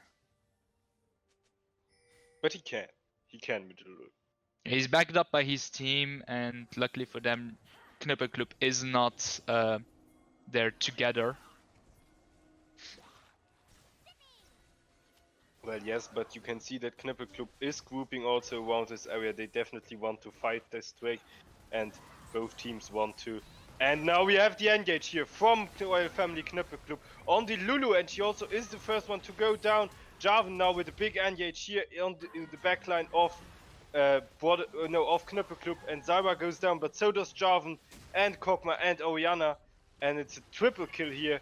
Jarvan also go down to the Syndra, and Malphite is actually the last one left here for Bordeaux of the Red Lions, who definitely lost this trade, and Cho'Gath is gonna take out the Drake. Meanwhile, Kane pushing in the mid lane and should be able to secure the inhibitor here, because Malphite is not gonna be there in time. So that was very unfortunate for Brotherhood of the Red Lion. And now they're just further digging. Knuppelclub is further digging the grave for Brotherhood as they take out a first inhibitor on the mid lane. And Kane is going on the Lulu, who's alone top lane. All of Brotherhood of the Wetlands is joining in here to save their support and maybe even catch the Kane here. Yeah, and it looks like Kane is going to be shut down. Malphite gets this kill.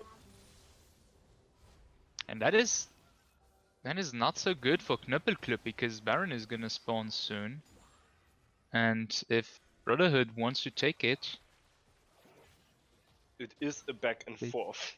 yeah, Because also, if you look at the top statistics, like first you look at the kills. Oh, okay, Brotherhood must be in the front. They have 23 to 20 kills. Then you look at the gold difference. Oh no, Knuppelclub is actually ahead. They have way more gold. Then you look at the Drakes. Oh no, Brotherhood is ahead. They have more Drakes. Then you look at the towers, and then you're like, no, Knuppelclub is ahead. They have way more towers. Like, who is ahead in this game? No one can tell. It's a back and forth in trading objectives right now. And right now it looks like Brotherhood of the Wetlands, they are starting this Baron here. And it's a Knuppelclub fast doesn't Baron. even want to compete this. And Artillery Kog'Maw definitely doing his job here in taking out this Baron very fast. That was especially a fast Baron. I'm not sure if Knuppelclub was sure that they were doing the Baron, or they maybe were not expecting the Baron to go down so fast. I think they weren't even aware of it, because Yeah. if you look at the minimap, you don't even see, or you don't have any wards from Royal Family Knuppelclub in that specific area. Yeah, that's unfortunate for them. It was a free Baron for Brotherhood. as because Kane did the big mistake of going on that Lulu. I mean, Yeah. it's so close to their base, and he did. Oh, and now we have the engage here from Knuppelclub onto Brotherhood of the Wetlands, who do have the Baron, but Knuppelclub doesn't care, and they take out the Syndra immediately. However, the Ashe went down too, and now it is the Malphite who is in a bad spot here, being chased by Royal Family Knuppelclub. Kane does come in for a re-engage here. He really wants to take this Malphite down, going with the ultimate, and now he's very deep, immediately gets taken out here. And still a lot of fighting going on. Syndra is being taken out. And now my build, my screen blurred to a point where I cannot see anything anymore. I Yeah, have but, Minecraft textures here. Yeah, same. But you had very good positioning from Kog'Maw during that whole encounter. He kept Knuppelclub in check when Malphite was kind of out of position, putting a lot of pressure on them. And now once again, just took them apart. And they are using this opportunity to push mid lane back quite a bit. Yeah, and I think that Impact Rakuzi is one of the most solid players in this league is an undeniable fact.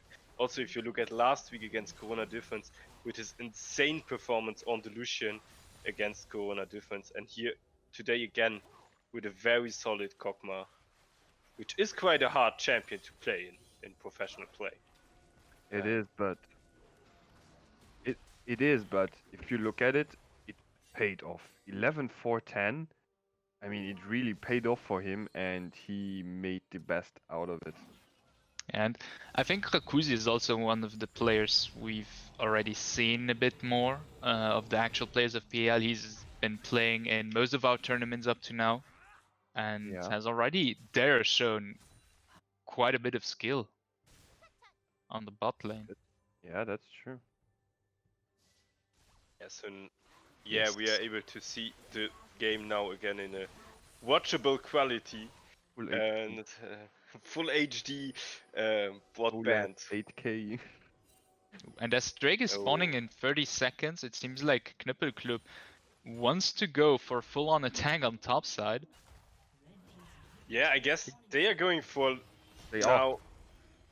Okay, you get the Drake, we get the game here. So they are taking the inhibitor, and they either have to decide now, Brotherhood of the Wetline, are we gonna lose our base, or are we gonna go for that Drake?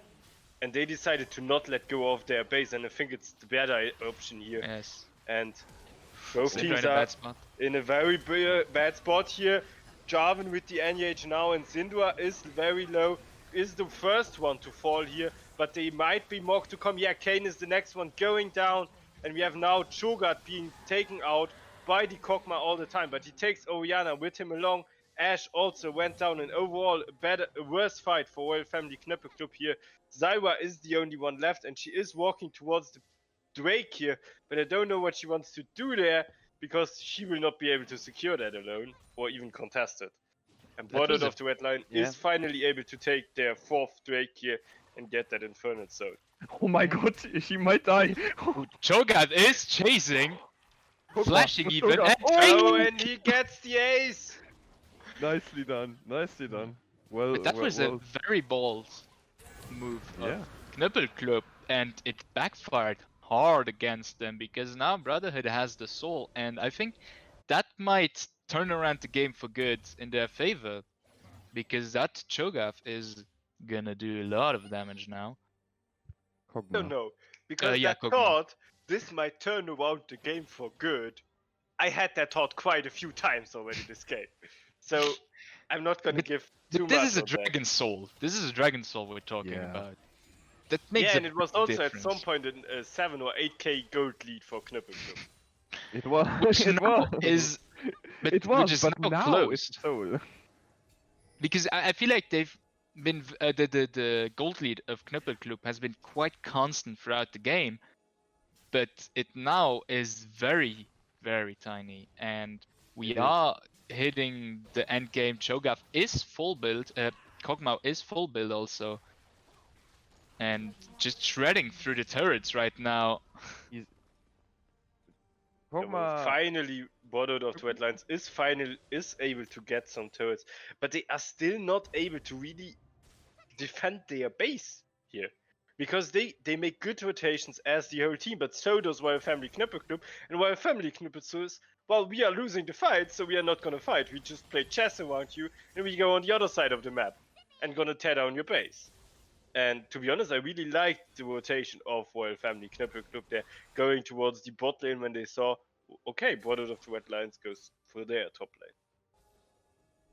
Yeah, but I think the next team fight, depending on how the outcome is going to be a Baron for the winning team.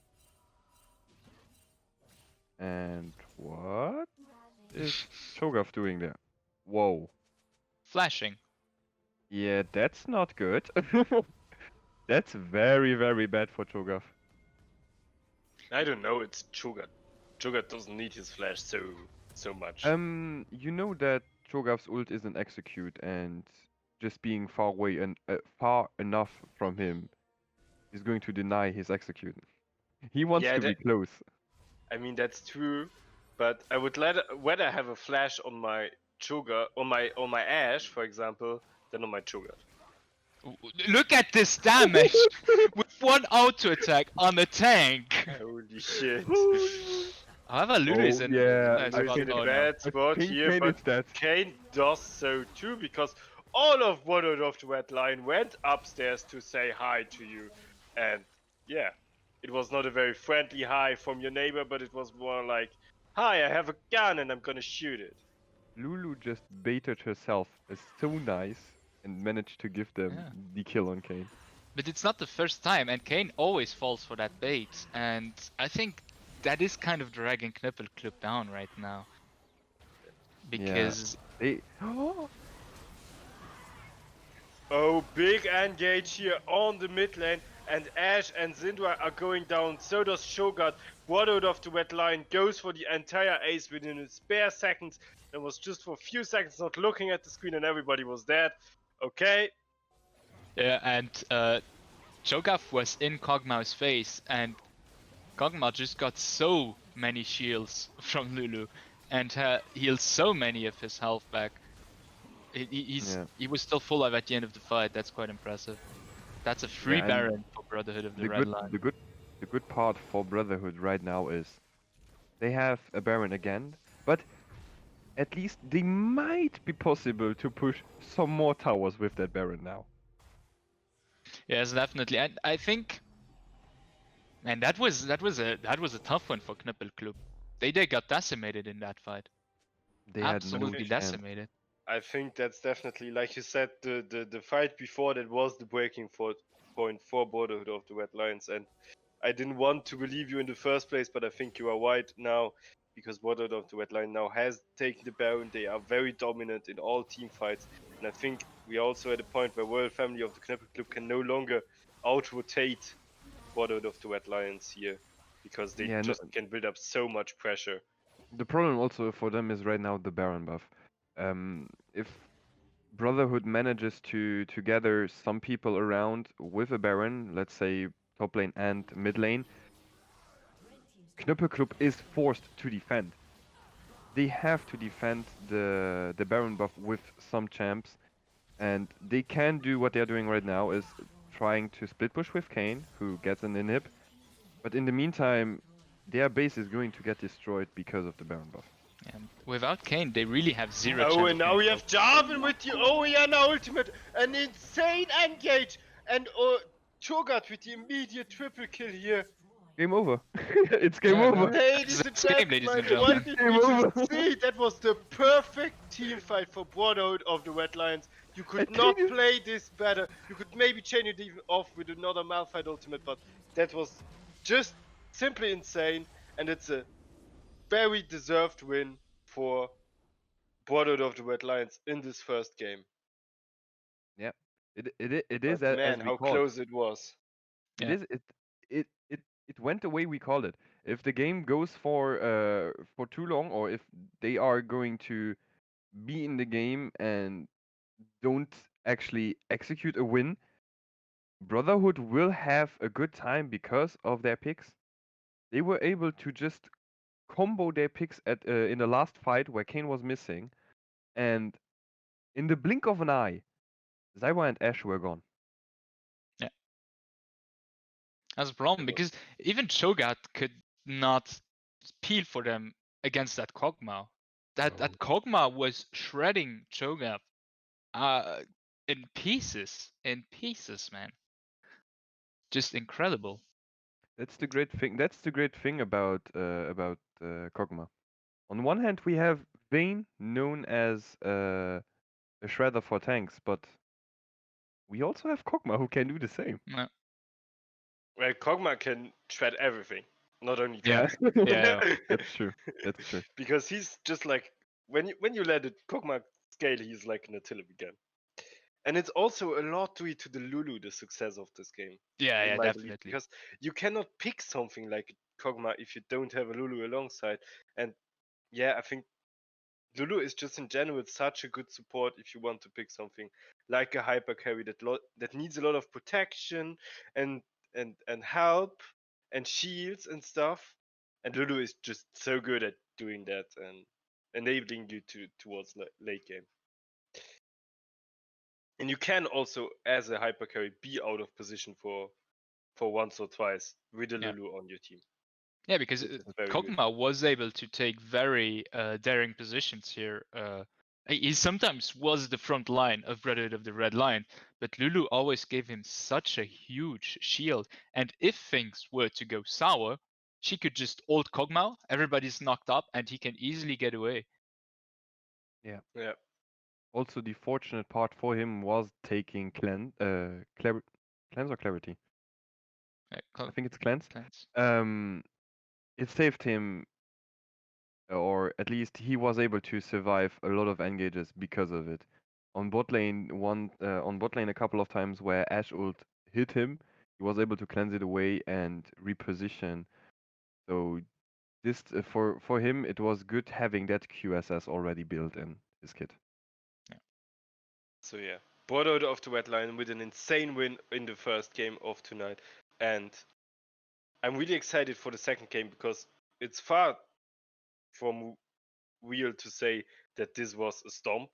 It was very, very close from the beginning till the end, or at least till 5 minutes before the end.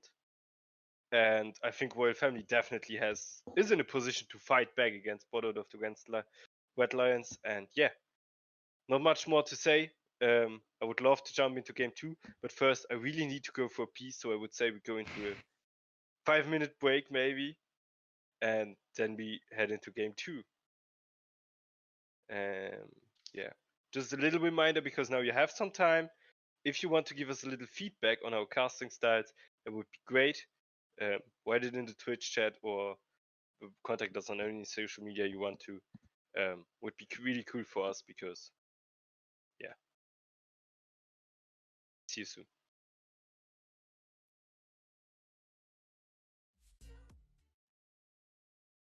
Welcome back, ladies and gentlemen, to PEL Weekly. Tonight, with the exciting confrontation of Royal Family Knippel Club against Brotherhood of the Red Lion, and the first game was a thrill. And yeah, do you guys have anything more to say about this first match? Otherwise, I would say we immediately jump into the second one. Yeah, well, we definitely had a very interesting confrontation for this match, and I hope the other one is going to be just as exciting and just as not close, because that was really, I think both teams did a very good job during this game in trying to get the win when they still could, but unfortunately, Royal Family barely did not make the cut for it. No. Yeah, Yeah. the last team fights they had were often a really better outcome. Let's put it like that. For Brotherhood of the Red Lion, they were able to secure some good team fights, closing into the end of the game, that were able to give them the Baron, and due to the Baron, they were able to initialize that final push that they needed to secure the victory. Yeah, also I think the late game was all the time working towards Brotherhood of the Red Lions here. And yeah, Royal Family, they had the lead during the mid game, but they were just not able to turn it into the win. And then the late game of Brotherhood of the Lion turned in and secured them the victory. So maybe also the game was decided a little bit by the champion select here. And I think both teams have to improve, or might have improved their champion select now. And I think we are going to jump into the second champion select right now in order to see how the second game of this confrontation is going to turn out. And I'm sure Kog'Maw is gonna get banned this time. Almost instantly. Or Lulu, one of the two. Because I don't think they want to face that bot lane again. Because you just have to play passively as well as you can, and it's gonna turn out well for you. Yeah. At any time. And we are in the champ select right now. The first champion is gonna be a Zillion ban. Once again off Brotherhood of the Red Lions against Royal Family Knippel Club. Even though Royal Family Knippel Club only played that Zillion once, Brotherhood of the Red Lion looks or seems to feel threatened a lot by that pick. Yeah, and I mean the game with Zillion, we did cast that one, right? And he was terrifying. His ults were so game changing every single time, I feel like. The ults were on point. It's only understandable that they banned Zillion, because it seems like Herbie really has that champion under his grasp. Yeah. The other hand we have. Sorry? The problem is, how do you want to counter a Zillion ult if it's on an ADC who has lifesteal?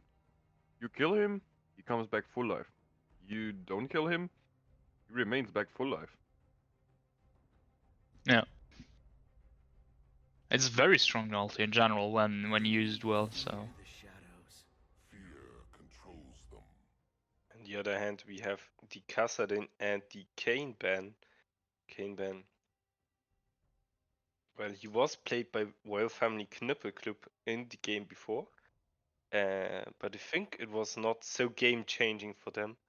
I think they might feel better on a little bit of a tankier jungler maybe. Yeah. when immediately the return ban of the Nunu, which has been played by 420 Let It Roll twice already this season, I believe. With a more tanky jungler, did you meant Nunu? Yeah. I I meant think I think Brotherhood of the Red Lion thought exactly the same when Kane got banned. They were like, okay, they're gonna go for maybe a more tankier jungler this time, and then they probably thought of Nunu because I mean, who doesn't think of Nunu, our Lord and Savior, in those times? Yeah. And indeed, we have the Lulu ban there to immediately disable that combo on bot lane.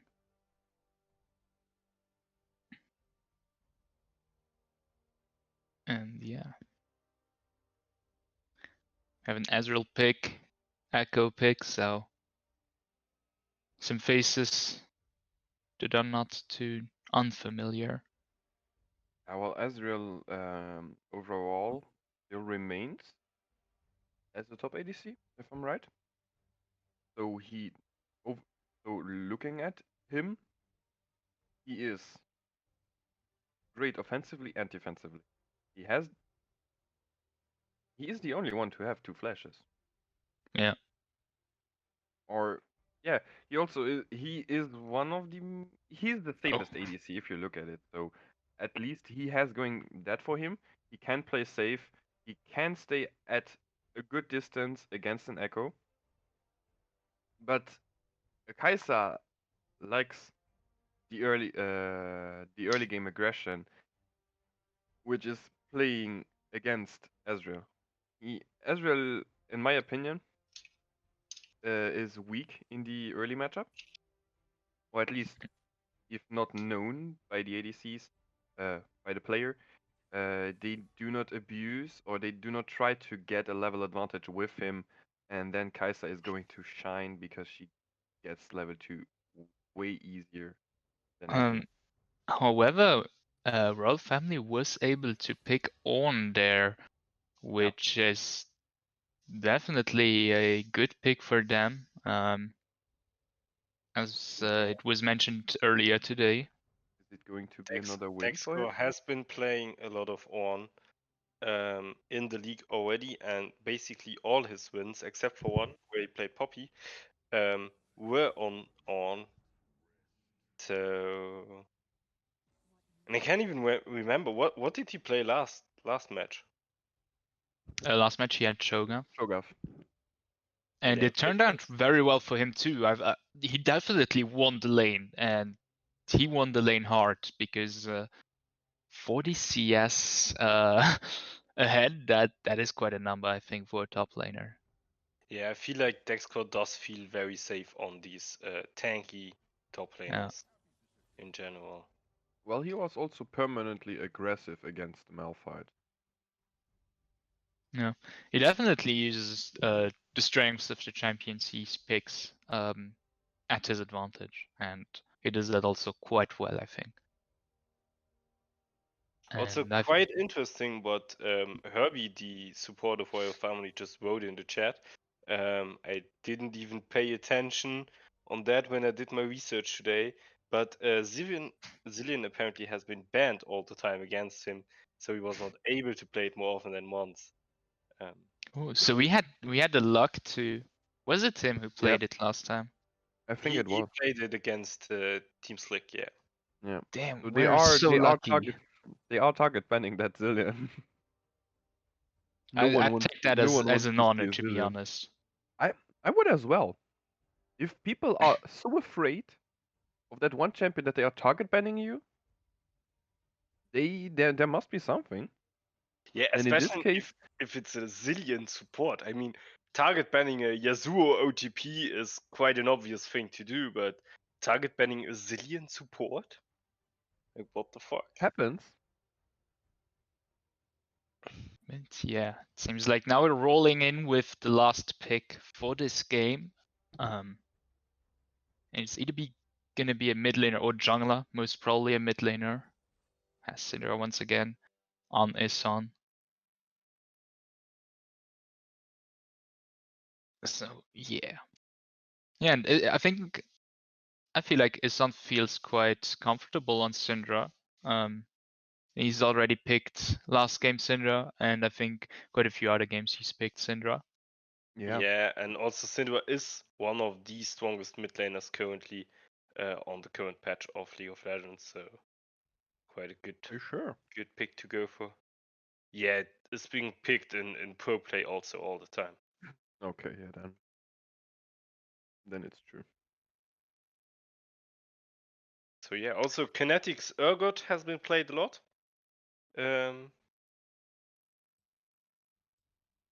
But mostly at the start of the season. So Well, I think Urgot remains unnerved. So depending on how the game goes, Urgot can be annoying because you will struggle killing him due to his constant W being up and his tankiness, which comes from we don't know where, leads him to be, I would say, one of the strongest. Yeah, he's one of the strongest top laners that can come back even if they are standing 0-6. And so yeah, yeah, so he, now that both team compositions have been fully picked and we are waiting for our spectators delay, what team comp do you guys see in favor here? And also what game team comp do you think is better scaling into the late game? Well, personally, I like the Ezreal Morgana. It's something I've played, I think, 20 games in 2 days or 3 days in a row. So I know how the comp can work, or at least I have an assumption how the comp can work. Uh, on the on the other hand, they have Rumble against Syndra. I don't know how that matchup works, but I can see Rumble suffering because of the range disadvantage going for him. Jarvan against Echo in the jungle. I don't know. I've not played both in a long time in the jungle, so I don't know who has better clear, who has better ganking potential. I feel like that's a pretty even matchup, but let's yeah, ask our jungle expert, Loic. What do you think? yeah, I was also gonna say that it's probably a very even matchup. They both have very decent clear and also very strong gank potential. I do think Jovan, in my opinion, is a bit of a better ganker than Echo because Echo does not have such an easy CC to hit as Jovan does because his ult is literally just point and click, and his EQ combo is also very easy to hit in my opinion. Meanwhile, Echo's W is very easy to dodge counter hit. So Echo ganks rely more on the laners being able to dish out CC, which with Leona is the case indeed on bot lane, and Ornn and Syndra also do have quite a bit of CC. So I don't know. I guess that evens it out, and we're back to a more or less even matchup between the two. Yeah, for top lane, I personally prefer the Ornn or playing Ornn than Urgot. Um, but I would also assume that Ornn suits Royal Family's composition better than Urgot suits Brotherhood's composition. Yeah, but That's my opinion. I also think that because it seems like Royal Family is going for a very strong team when they're composed. They have a very solid front line and they have a very solid back line altogether. But I think the problem for them is going to be that Urgot is probably just going to stay top and be a Urgot, and he's just going to push top, and trying to just keep Ornn either hostage on top lane or race through the whole top lane. And I think that's going to be an issue for Royal Family during this game. And I That's think that's true. also something Urgot is very good on. And I think if you just straight up look at the matchup without considering the team comps, I think Urgot is definitely in a better spot to win this matchup because Yeah, I don't know. On is a good fighter and a good team fighter, especially, and he's a tank. But Urgot is very lane dominant, and yeah.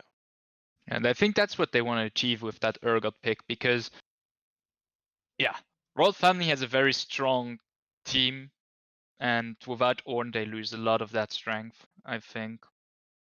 Meanwhile, having Urgot in the fight, yes, it's nice, but he's gonna have just as much of an impact on the top lane, just pushing. Yeah, I honestly I prefer the Ornn pick because if you look at it, what can Ornn bring to the team fight? An insane ultimate and consistent annoying damage, followed by, we could say, 3 to 4 knockups per team fight. Once with the ult, and then depending on how the team fight turns, at least 2 to 3 times with his E. And if they fight in the jungle, it's even worse for them. If Brotherhood fights in the jungle, it's even worse for them because Ornn just needs a wall to connect and to get the knockup with his E. What does Urgot have? An ultimate that can snipe? That's good. For the François, rest, Allez. he does not have that much. Yeah, but that's the thing. Urgot's goal is gonna be to keep Ornn hostage on top lane, I think. And Yeah, we also have a bit of an invade here from both of the wetlands in the enemy jungle, and they don't want to let that Echo easily get his wet buff here. Seems like they're still contesting it, even though our directed camera Yeah, went to the bot lane here. the one who gets level 2 from it is going to be the one who smited it. Oh, Echo and got it. Echo got it, but he might pay with his life for it. No, he does get out. However, he does lose his flash for that. On the other side, we have already a lot of fighting on the bot lane. First blood going to the Kai'Sa. Morgana is falling here, and that's immediately setting the bot lane of Brotherhood of the Wetline in a worse position here. That's what it's exactly what I said. If as Ezreal or as your bot lane, you don't convince your Ezreal to push for level 2, you will get outtraded once level 2 comes. I mean, especially against something like a Leona, who once she hits level 2 has such a strong engage. She just E's you and stuns you, and you're Those gonna 2 stuns are you're phenomenal. probably gonna be dead afterwards, and that was the case here. Yeah, Leona level 2 is one of the strongest level 2s in all of League of Legends. And it's undeniable.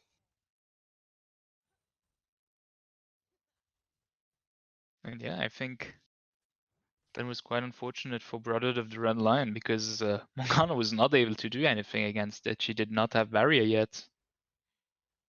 And she is going quite aggressively in front here. Well, it's the right thing to do for her. it could have gone bad though. Ooh. It was. Oh when no! both junglers now here swimming in the jungle of Brotherhood of the Red Lion, and Echo is the one losing this, and he's also in the bad spot. Rumble was joining in, but he gets taken down before Rumble even has to do anything. Jarvan with another kill here, canceling out. Ooh, and the cage connecting advantage. on the Leona here. Yeah, but Ezreal still has only a Doran's blade, so he's not going to do that much. And we also see a little bit of fighting here on the top lane from both. But Yeah. Urgot has a very big wave of caster minions here, so. And he's surprisingly low against Ornn. I feel Ornn has a lot of, let's say, I mean, it's not a big burst damage if you compare it to, let's say, Syndra, but for top laner, he does have quite a bit of burst damage. Well, He just does his combo, he dishes out everything, and he's gonna deal quite a bit of damage. Exactly. It's surprising how much burst he has for a tank.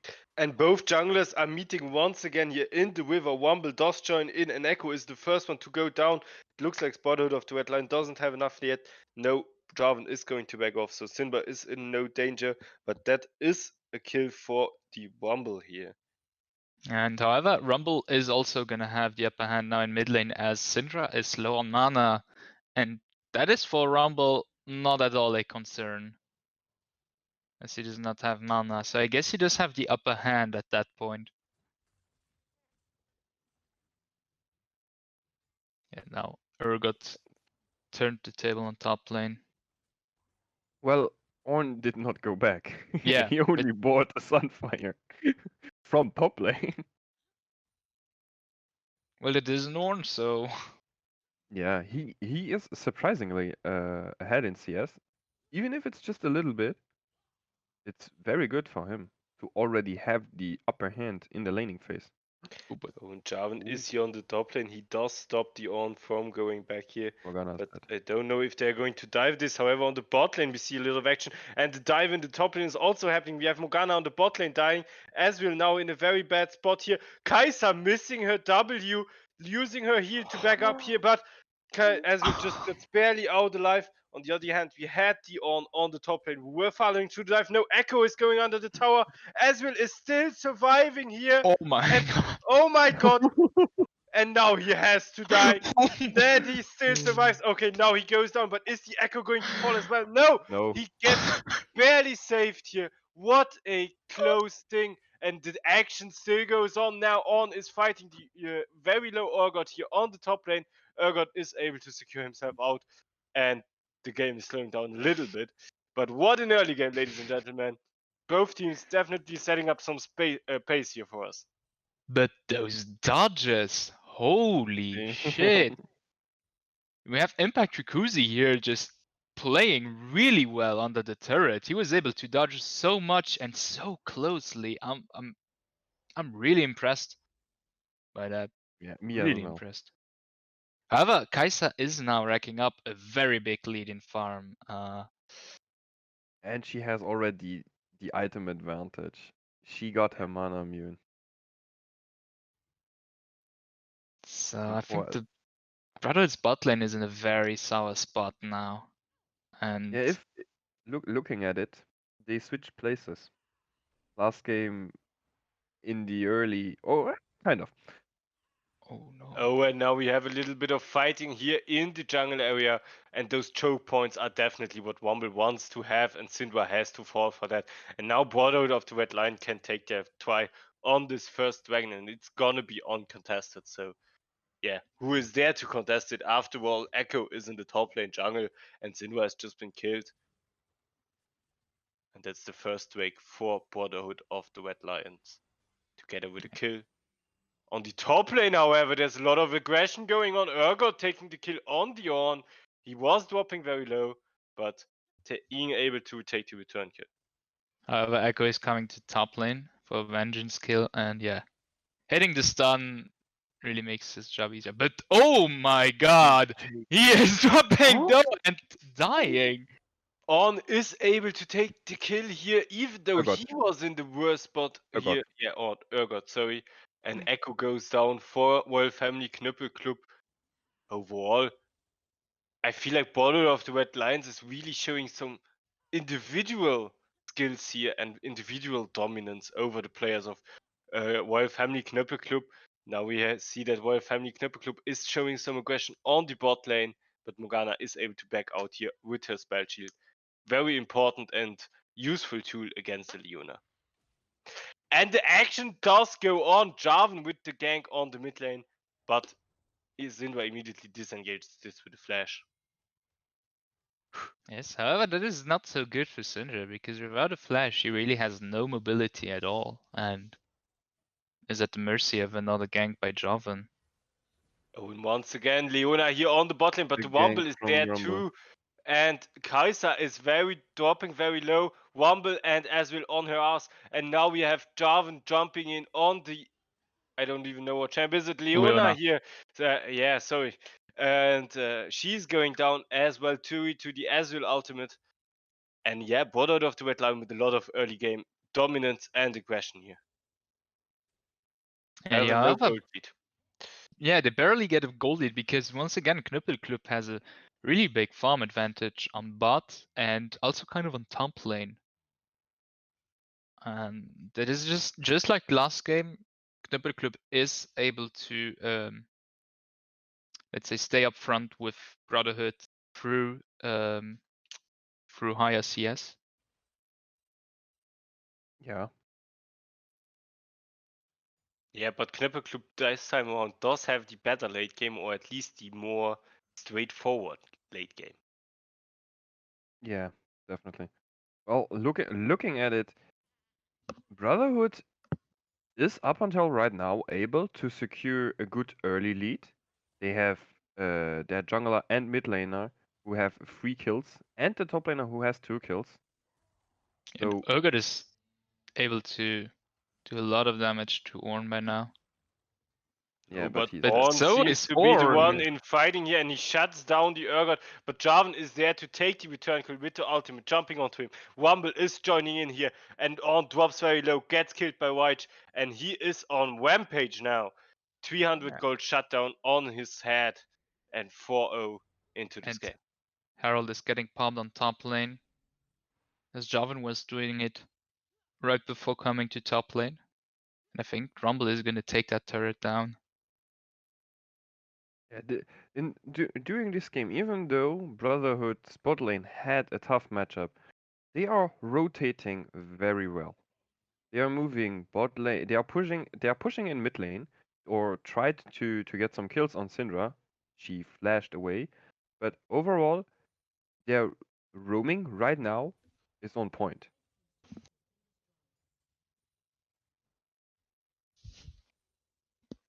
Yes, definitely. And while Rumble was pushing the top lane, Urgot just immediately went mid lane.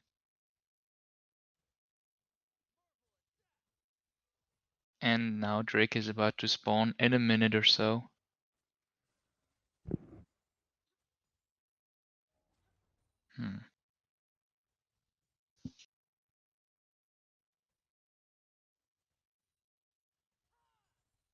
We now have a very calm phase, and Leona hitting the root on.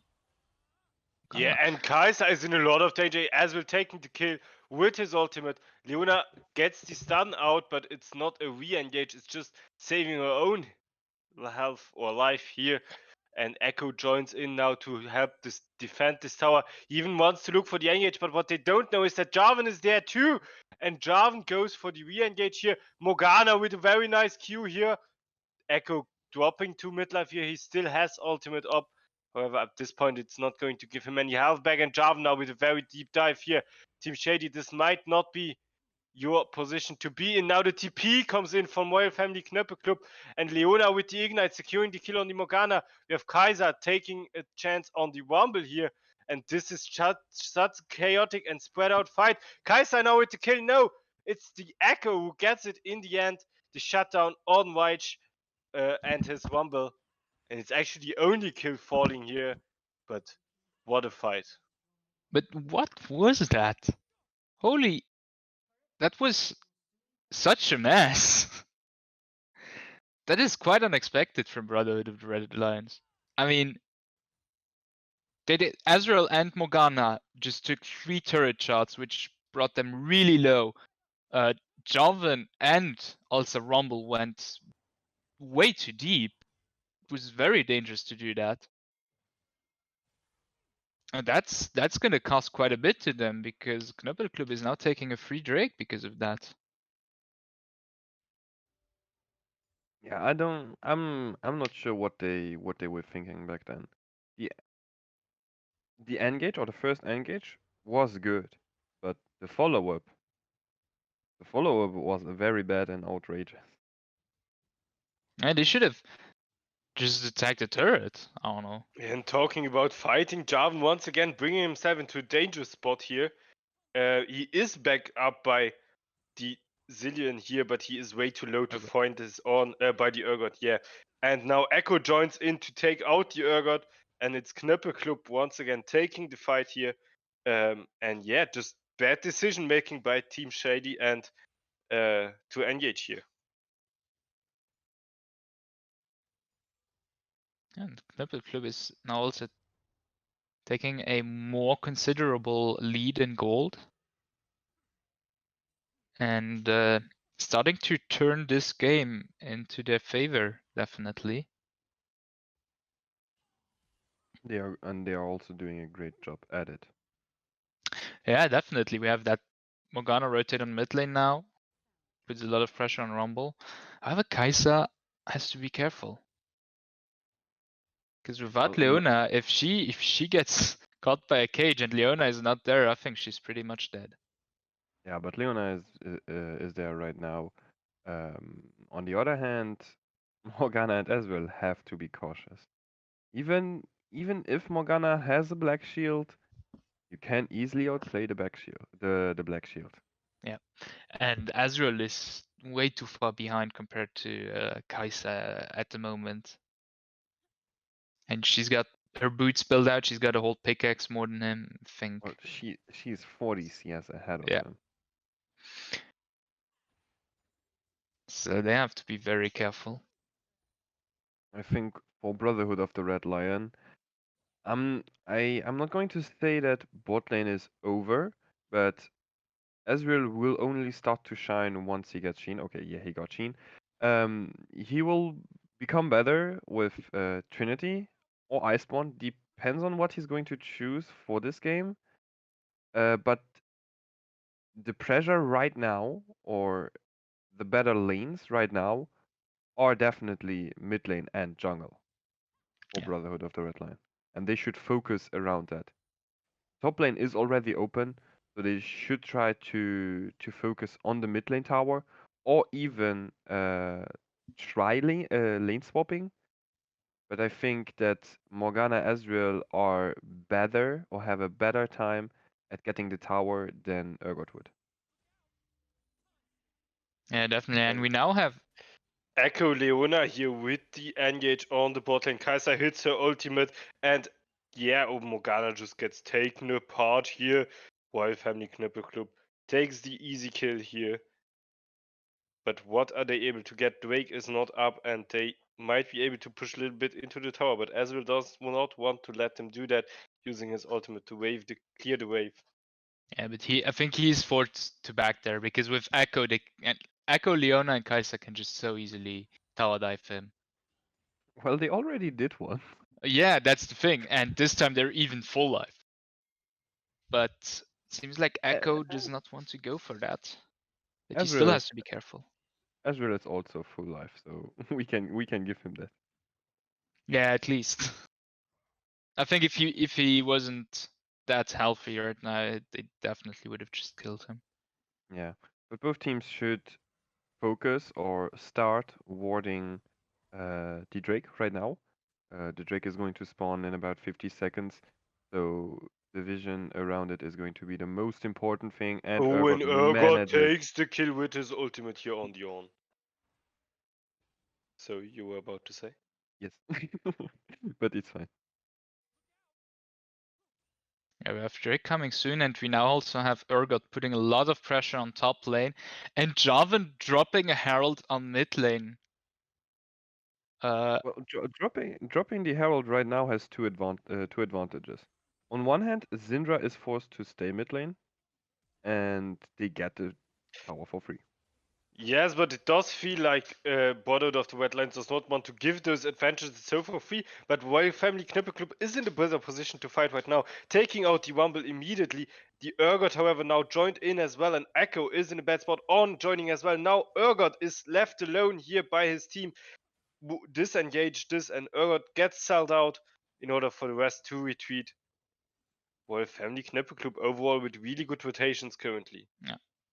Yeah, and it was a nice team fight from Royal Family. Even though they lost the tower, their rotation forward was very, very good. We had Leona and Kai'Sa coming in from the bot lane, zoning out Urgot and not Urgot, zoning out Rumble, and afterwards being able to kill Jarvan and Urgot, who TP'd in, is very, very good for them, and it gives them again an advantage over Brotherhood. And Yeah, another Drake. Yes. they definitely played this really well because I feel like the setup was definitely not in their favor. They were getting pushed back, but Brotherhood going in so strongly, and they were just able to collapse around them. with Ornn coming from behind with a very good ult. And they're now just furthering their lead even more. I'm very pleased to see that even though that Knöppelklub is put in a tough situation, as the Herald earlier, their response to it is on point. Yeah. Yeah, very clean playing. Yeah, Leona is moving around the map very well in my opinion this game. And helping at the good spots whenever needed. Yeah, and overall I feel like Knöppelklub is playing very clean this time around. I mean, Brotherhood of the Red Line did get a lot of kills, but none of the kills were given freely to them, or I feel like Brotherhood of the Red Lines really had to fight for each single kill that they earned. Yeah, definitely. So this time around, they did not get those easy kills. And I think right now both teams are prepping, or at least Knöppelklub is prepping some vision around the Baron. Yeah, well, Urgot is just doing Urgot things on bot lane. Just pushing the bot lane. As one does. Well, let's assume it's the only thing he can do. However, brother, the red line is a bad spot here because all of Knöppelklub is around mid lane here. But they're able to fall back quickly enough and not get caught because else they would have been in a very bad spot. Yeah, and also Knöppelklub had to rotate to the bot lane here, and they are taking out the Urgot who was split pushing here. Jarvan tried to join in to help him, but he gets taken out as well on the way. Knöppelklub. That's easy. You send your jungler to help. Well, we're gonna take that one too. Yeah, this was poorly played from Brotherhood. I can see Jarvan wanting to help Urgot, but still they were outnumbered in that situation. Yeah, I think they might have realized too late now that Kai'Sa and also Echo, who is 6-3 by the way, they can deal a lot of damage. And Jarvan, although he did get quite a few early kills, he did not get much more since. He kind of fell back, especially compared to Echo, who now has quite a bit of a lead. And he's got 10 stacks in his signet too. Yeah. At least Rumble got still nice stats, so they have that going for them, but is it enough to give them some more towers, more objectives? But this is definitely once again a very close game up to now. I mean, the gold lead is not that big, and Brotherhood does have one more turret. They're also quite even in terms of drakes. So it's this far from over though. Brotherhood just took a few bad decisions lately, I feel like, and those cost them quite a bit. Yeah, but both teams definitely are still in a position to win this, especially because the late game is not clear which team is better off here. I feel like Knöppelklub does have the better team fight later on, but Brotherhood definitely also has some options going on later on with the Urgot they can send to split push, Wumble who might be able to do the same or be a very good tool at sieging.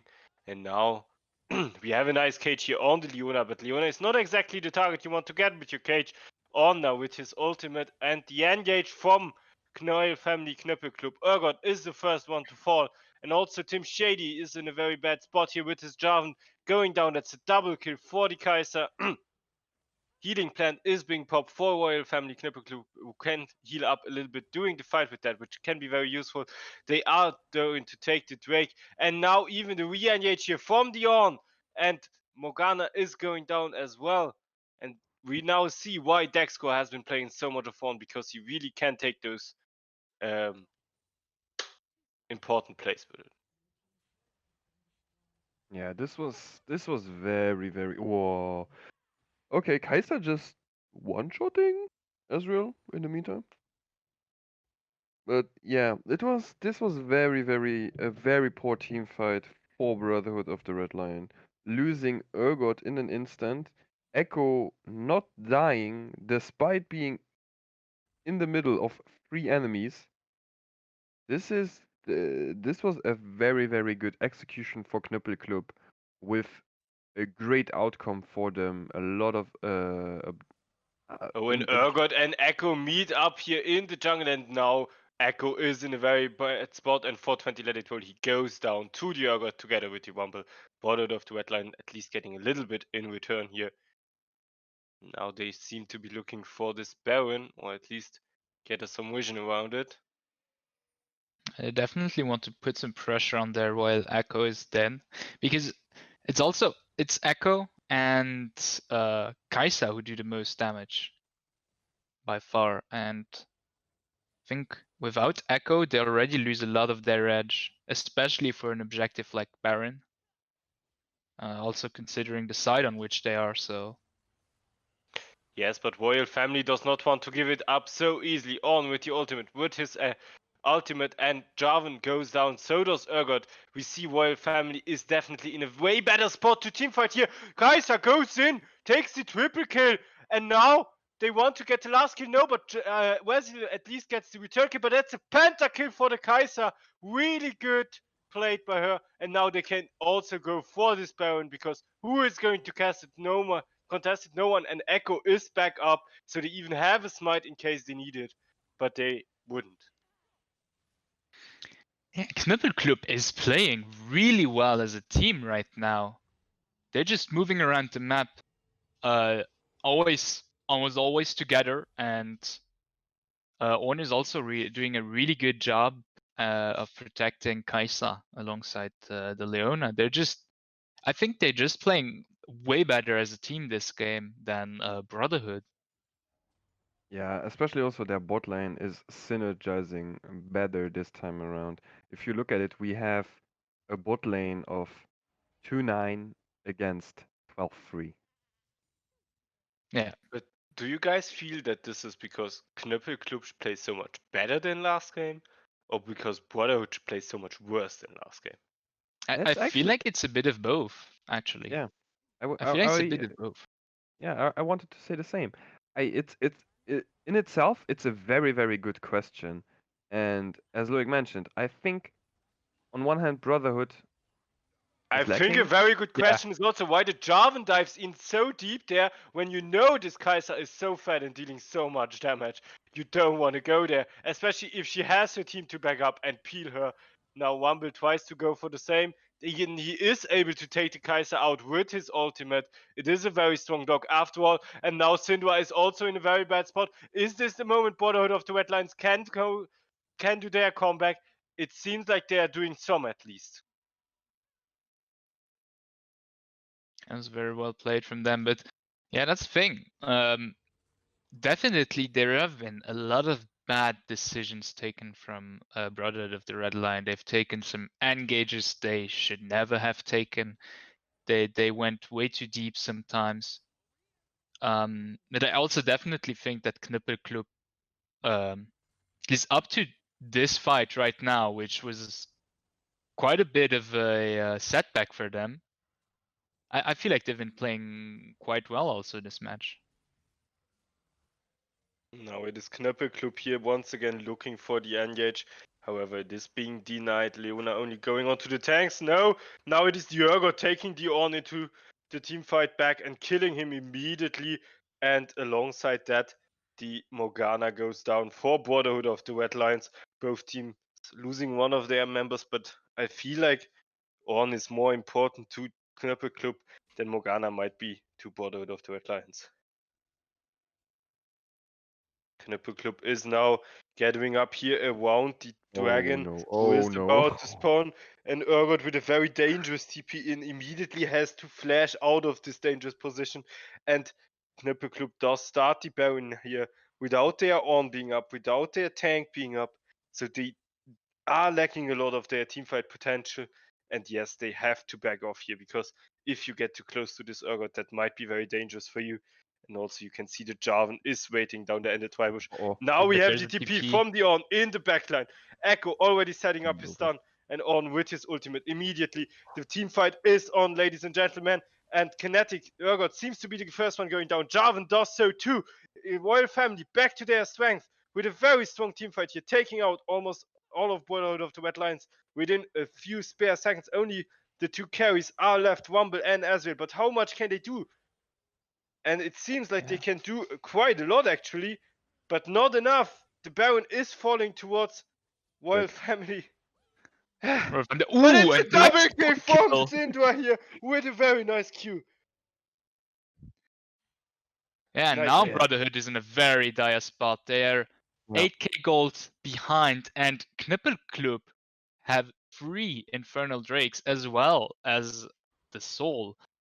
Yeah. And At the beginning of the fight, I wanted to mention that even if they have to back off, it would be enough for them to just let Echo try to steal it.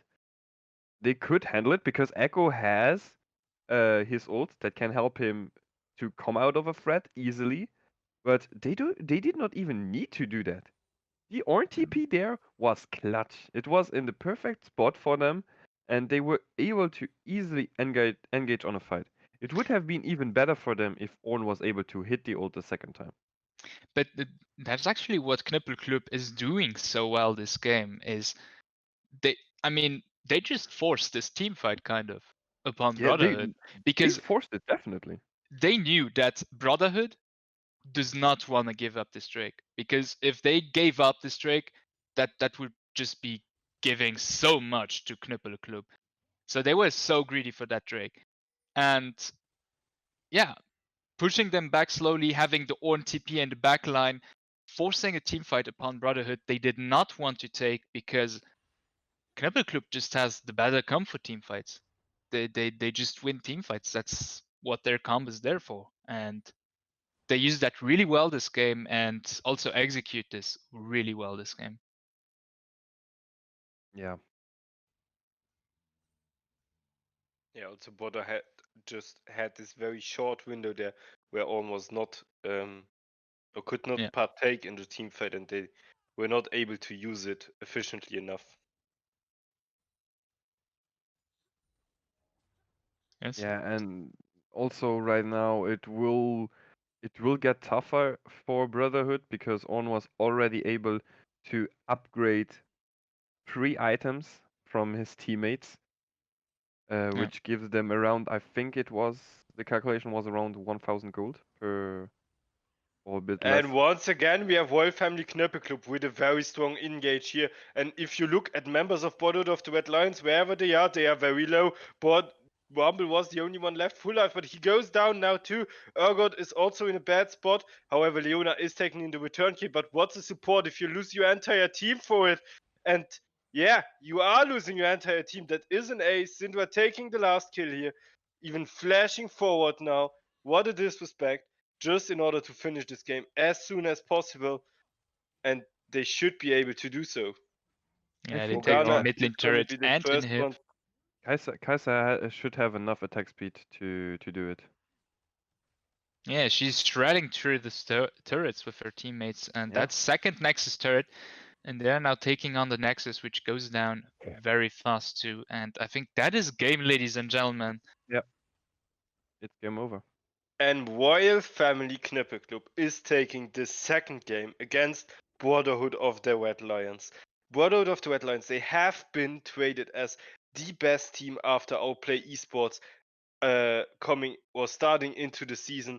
And once again, just as against Team Coyote, they are not able to show that. Yeah, definitely. But as Loic already mentioned in the during the game, both teams had their up and downs. In the first game, Royal Family was behind, and Brotherhood of the Red Lion got the upper hand only at the end of the game, the definite upper hand. While this time around, looking at both teams, I had the feeling that Knüppelclub was straight out better. They were communicating better, I assume, but their team play afterwards was way better than the team play of Brotherhood of the Red Lion. They had a good early game, good early rotations, but that's not enough. You need to bring up the early rotations, snowball with them into the mid game, and then go on from there. But the snowball was missing. So they were just losing or wasting their early pressure and the early kills they got. And yeah, the impression that Brotherhood of the Red Lion is giving me right now is that they're a very strong team when they get ahead. And I feel like they also get just as quickly flustered over some last exchange during a game. And I think they, in that sense, kind of sometimes snowball backward and they start losing their cool and Yeah. they start taking some engages they should not take, and a lot of bad decisions start growing into bigger problems afterwards, and they sometimes don't seem to be able to recover from it, unfortunately for them. Yeah, I personally feel like they do have Brotherhood of the Red Lion does have individually very good players, but they are just not consistent as a team. Or in general, they are lacking a lot of consistency. And I think also something very worth mentioning on the other hand is Royal Family Knüppelclub was really setting some pace today and playing really good. Yeah. Especially as a Definitely. team which, in contrast to Brotherhood of the Red Line, this game makes a very big difference, and I think that was the key to them winning this game, definitely. Yeah, but once again, I have to say I'm so happy to see what level of League of Legends is being brought to us here in Post Esports League. All these teams are showing quite impressive level of gameplay and yeah, also very close and nice games. So yeah, we might get the manager of Team Brotherhood of the Red Lions on the phone still Yeah, for a but little it's interview, it's might get. but I think it might it's a be. might get. It So might I be. guess we're gonna go into an open-ended break, or let's say we're gonna go into a break now, and then we're gonna check if we can get him for an interview, and if not, we're gonna come back and say goodbye to you guys. And Yeah. if we get him into an interview, that's what you're gonna see next. Because he's still away currently, but he said he would be back until 10 o'clock for sure. But it's not quite 10 o'clock yet. We finished the stream a little bit earlier, or we finished the cast, unfortunately, a little bit earlier. So yeah, we gotta see what we can do for you guys. Otherwise, yeah, anyhow, we are gonna talk again. See you soon.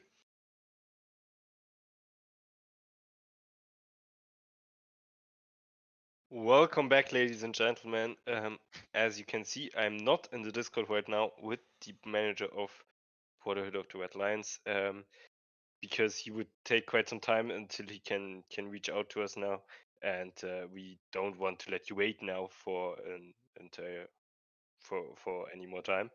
So we're gonna end the stream at this point. I would like to thank each of you for watching and tuning in today. We are, however, still gonna do that interview, and we're gonna upload it to our YouTube channel and our Facebook page. Yeah, it's okay, Fonso. And to our Facebook page. So in case you wanna see that, just like our Facebook page or go to our YouTube channel, PEL Weekly, and you can find it there. Should be uploaded some point tomorrow or maybe Monday, Tuesday. So yeah, but before we end the stream, once more, we are looking currently for a little bit more staff. So in case you're interested to work together with us on the show and you are interested in PEL or esports in general, you can write me an email to daniel.schmidt@lrt.lu or also write our Facebook page. That's, I think, our most used social media to stay in contact with you guys. Also, yeah, in case you want to give us any feedback on the cast today, because we have tried to improve the casting a little bit already, and we're gonna work even more on that. In case you want to give us feedback, that would be really, really cool. Write it in the Twitch chat, or as we're gonna turn the stream off now, maybe head out to us on Facebook or our Discord channels, which you can find in the description under the stream. And yeah, last but not least, if you want to, you can always subscribe to our channel, which would be a great help for us to further improve the streams. And yeah, for the rest, have a good evening, and yeah, that's it for today. Tune in next week for PEL Weekly, of course. The dates are going to be announced on our Facebook page as well.